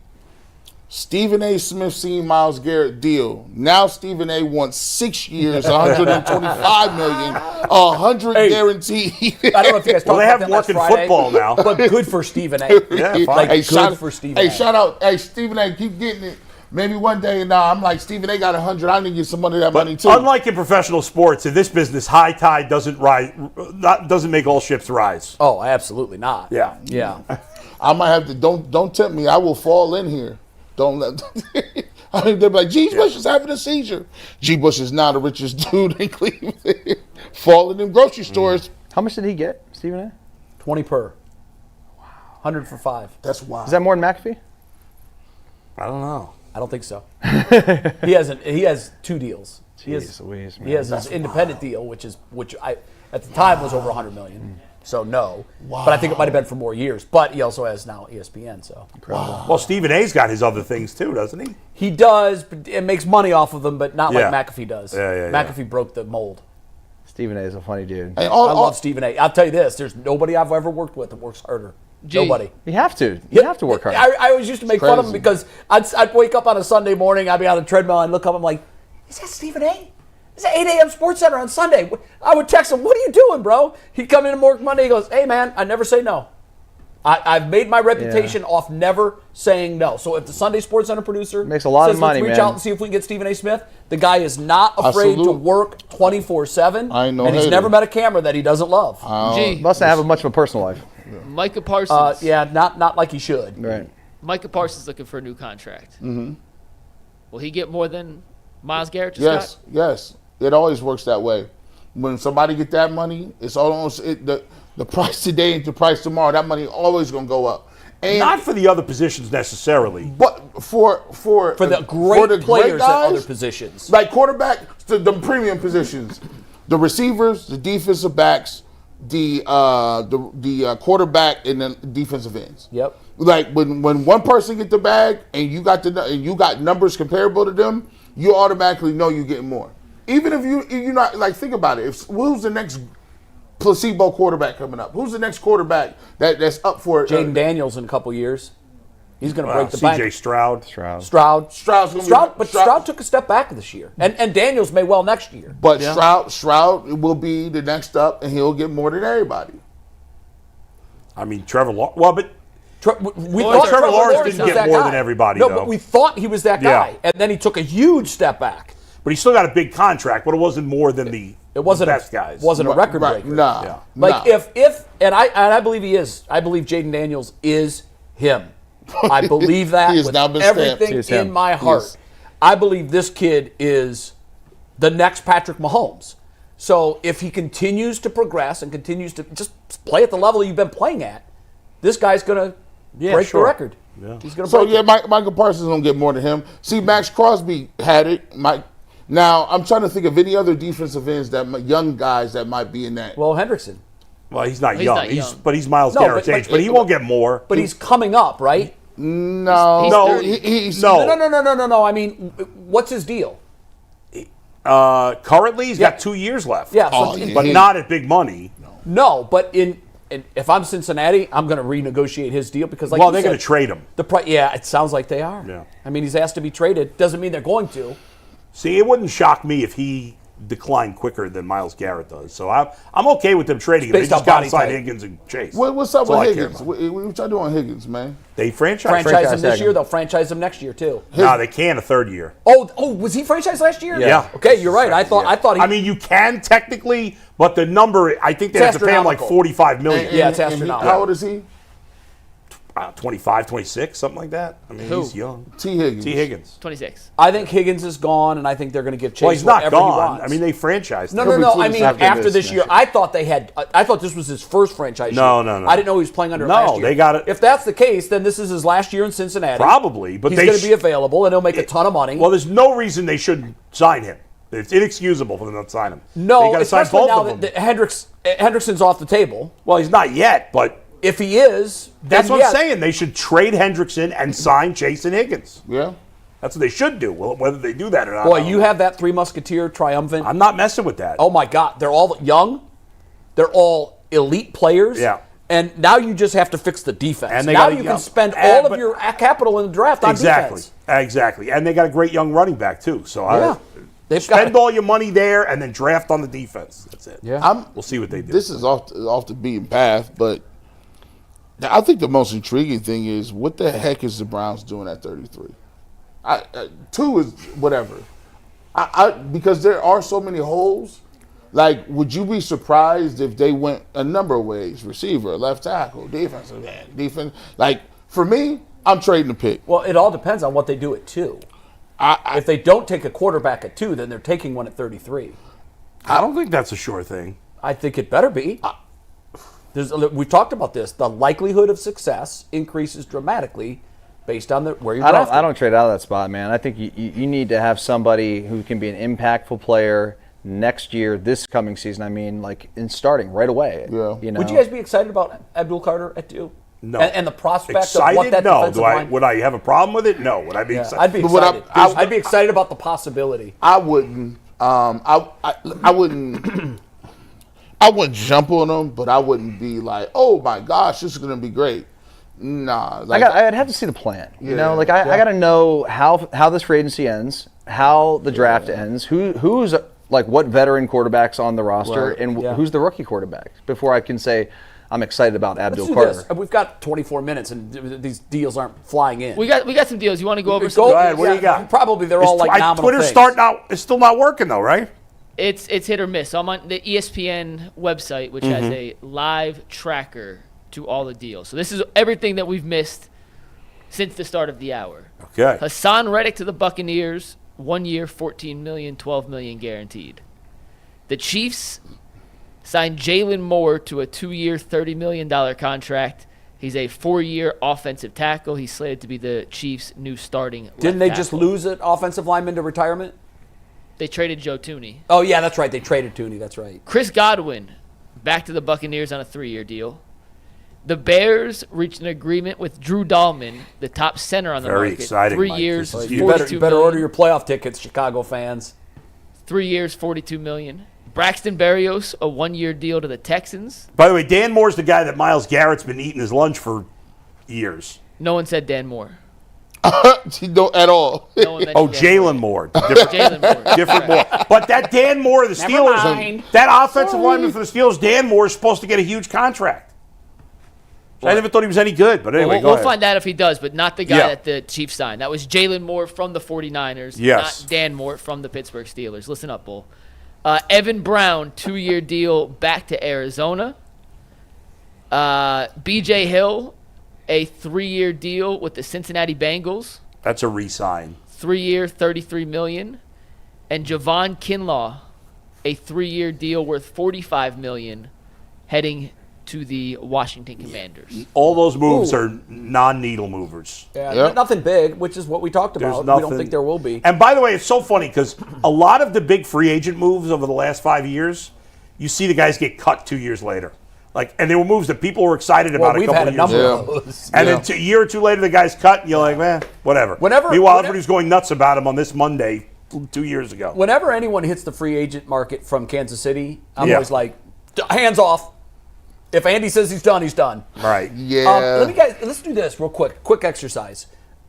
What would make you excited on the day after the draft? I'll give you mine. Abdul at 2. You've automatically beefed up the defensive front, and you've finally given Myles a legitimate, at least a guy who's on pace to be a legitimate help on the defensive line. You get one of the following quarterbacks, Joe Flacco or Kirk Cousins, via, and the Cousins thing won't be a trade. They'll release him. It would be a signed deal. They somehow convince Joey Bosa to come to Cleveland on a deal that wouldn't cost a ton. Mm-hmm. You get Will Howard at number 33, and you do one of the following things.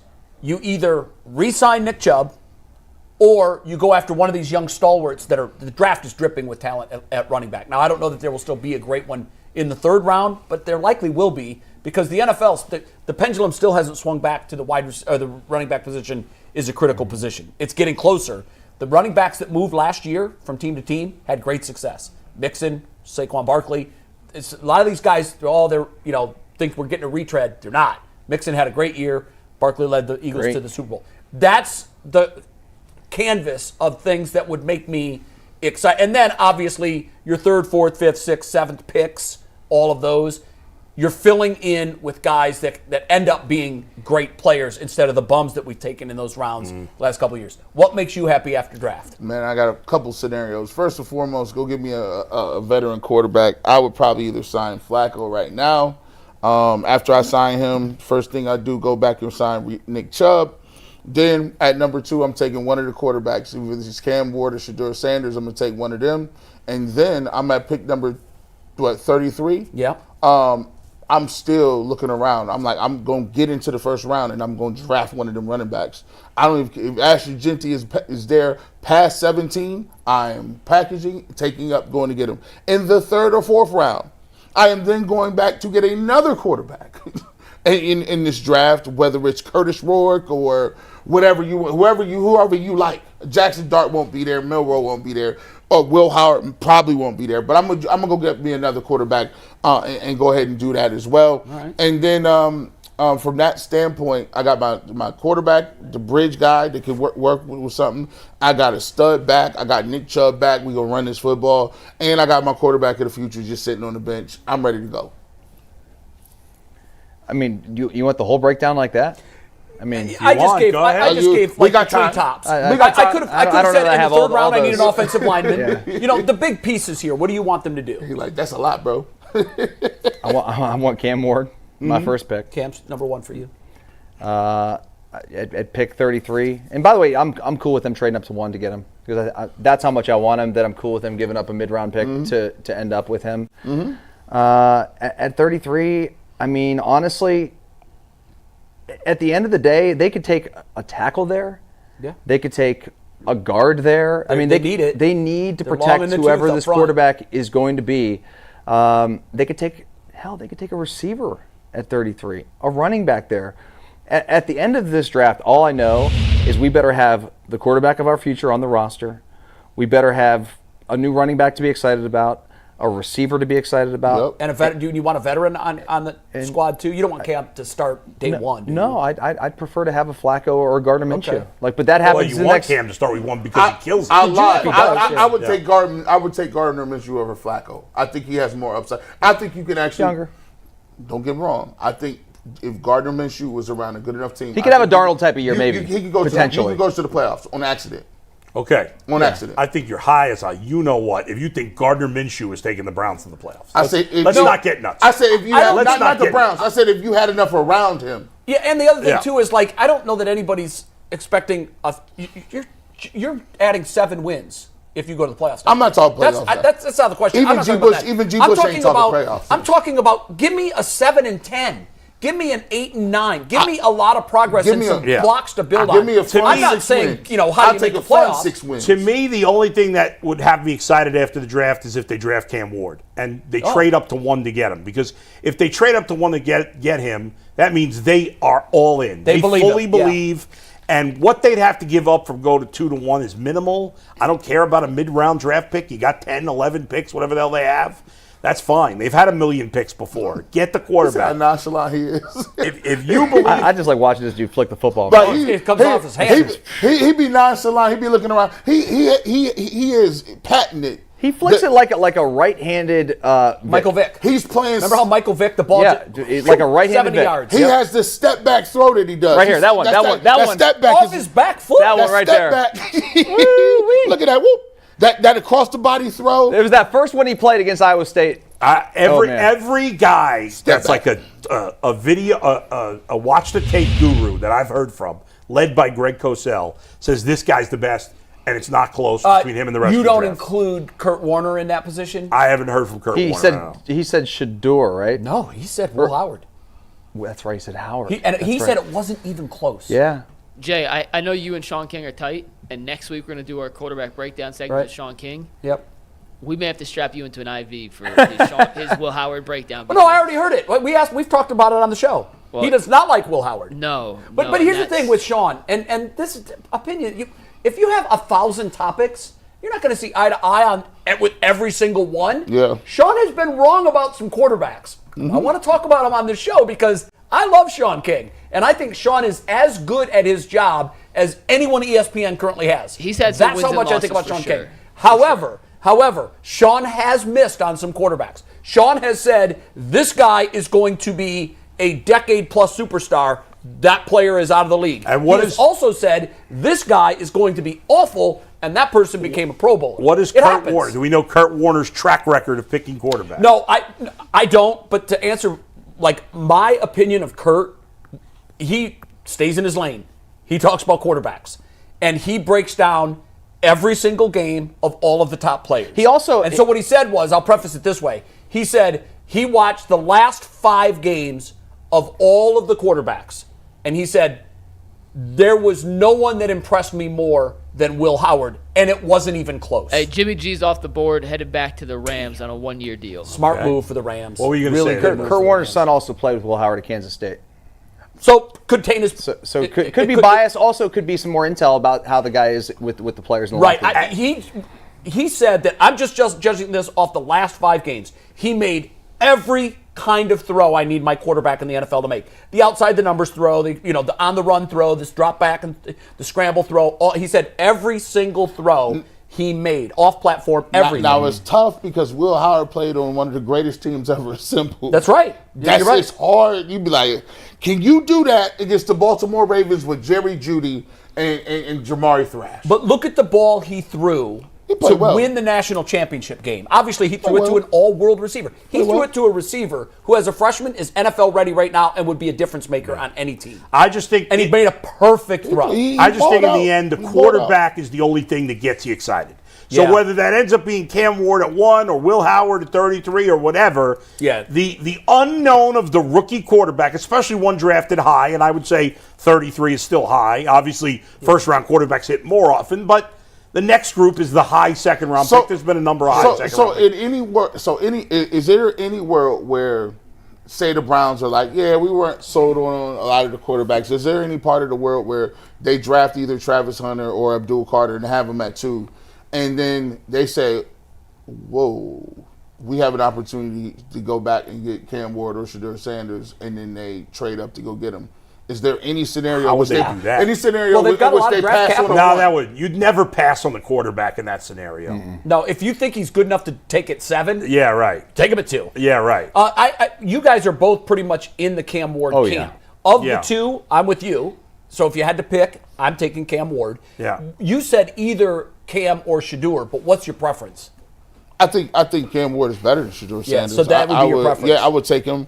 I just think he has a little more lively arm, but I think Shedeur can be successful in the right system. Guys, in my mind, if I'm the Browns, the only way Cam Ward's not a Cleveland Brown is if he's a Tennessee Titan. Period. Yeah, and there is a scenario, by the way, where Bernie told me this over a month ago. Tennessee loves Cam Ward. And you know how Bernie, when he uses the love word, he goes, they love him. So you're saying that's a smokescreen for Abdul? No, I've been hearing Abdul Carter for the last month. I'm actually not. I think in this instance, there's no reason to throw smokescreens if you know your guy. Right. Yeah. We've seen deals before where the contract has already been agreed upon at draft day. But only with a quarterback. Yeah. Only with a quarterback. Yeah. All right. So I'm just basing this off of Bernie's got inroads with Cam in that camp. I'm thinking that I am buying what Bernie's selling, that Tennessee does love him. Yeah. That tells me they're not interested in trading for a second-round pick and moving down one. They're not. If they're convinced that he is their guy, they're taking him. They're not trading him. So in that world, then I think the big question that the Browns need to ask is, is there a big enough drop-off between Cam and Shedeur? And also part 2 of that question is there a huge difference between Cam and Will Howard or Dart or any of these other guys? And if there isn't, then you sit tight and you go to 33. If the Browns don't draft a quarterback at 2 or 1, then the thing that would get me most excited, if I had to say what would get me most excited in the draft, not including a quarterback, would be to take Travis Hunter at 2.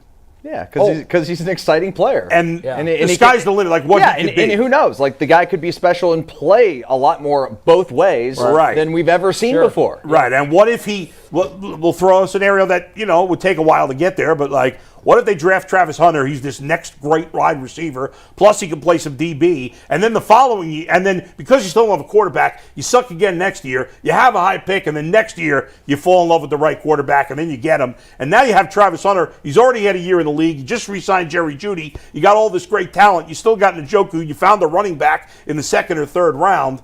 Yeah, it takes 2 years to get there, but if we got there, we'd all be excited. And you could also, at that point in time, when you do have the quarterback in place, you can pick and choose when you want to use Travis Hunter, how you want to deploy him. We got a lot on of super offense chats today, as you'd expect on a Monday. And so we got I think it's the most we've had in a while. I think it's 16 at the moment, so we're gonna fly through some of these. Salish Shastri says, a Cleveland fan since 2000, watching from India. You guys live stream at 5:30 my time. I still watch every day. Nice. What do you think of the areas the Cavs can improve upon over the last 18 games?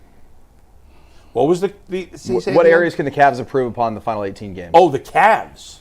Defense. Defense efficiency, what's that, 7th or 8th? I mean, I don't know that they can get much better at anything right now. They can start hotter. Yeah, Start their hotter. starts are kind of tie their shoes tighter. Yeah. I mean, they're playing great. Yeah. I mean, shoot. The Cavs just got to stay healthy the rest of the year. That's all they got to do. That's it. Just stay healthy. No All right, injuries. Next one comes from Jim Blaker, who says, I think now you can draft Abdul Carter if you want, sign Flacco and draft Will Howard, sign Chubb and draft Travion Henderson. We are close. That's just about exactly what I laid out. My only concern, guys, we talked found about this Jace a little Burner. last week. I don't remember who was here for that. About Travion Henderson, as talented he is. He's had so many injuries. I'm just... Yeah. I don't like coming like a running back that's had a lot of injuries. And I don't, and I Especially do, at that position. It's a high collision position. I do not like feet injury on defensive ends. I just don't.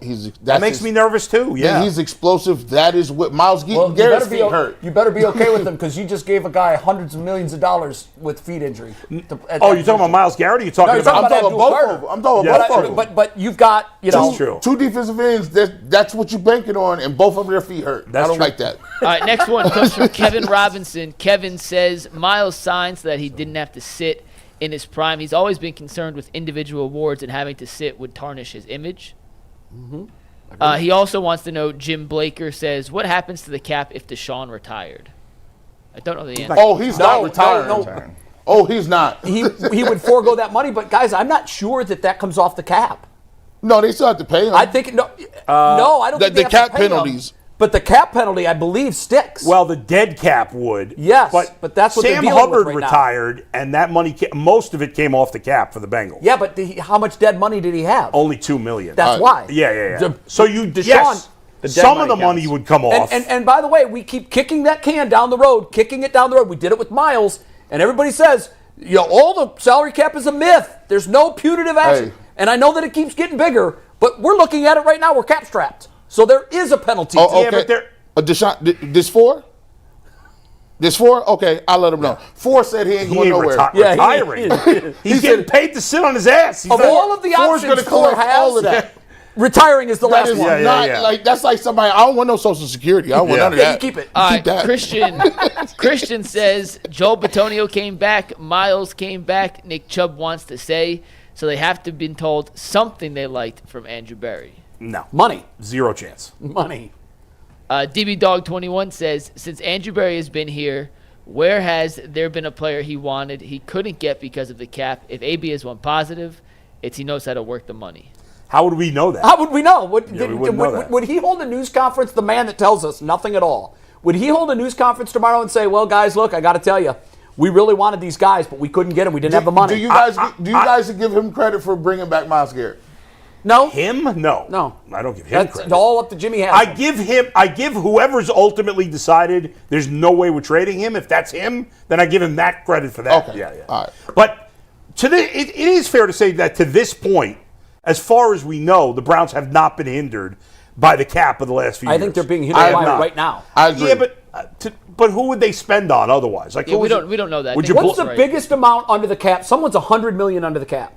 Yeah, but some of those teams are unwilling to spend like the Browns are. No, but we can't change that. Our owner's going to spend money. Right. We've seen it. He's going to be at the cap. There doesn't or seem near to be The any Patriots have a moves. ton of cap space. I'm not sure if they're the ones. With I think it's over 100, and I think was it Carolina? There was another team. I think New England's got a ton. The Bengals have a ton. There's a handful of teams that got a lot of cap space. Yeah. All right, next up, And we're not one of them. 21 says there was a clear plan. They had no idea that he would be that bad, so now they're tasked with pivoting without gutting the entire team. Hit rate in the draft when you have 0 first-round picks is always going to be low. Yeah, but I understand that argument. I throw that out. I'm not judging him on first-round draft picks. I'm judging him on second, third, fourth, fifth, sixth, and seventh. Well, but his first 2 first-round picks were not good. Jed Wills. Hey, They Greg weren't. Newsome. Next one, Skilly says, I don't buy that Myles got enough money argument. Whenever I make more, that is my new expectation. Bills elevate to income. He's competitive, probably similar in that mindset. And Evan 419 says, shout out Bulls Butcher.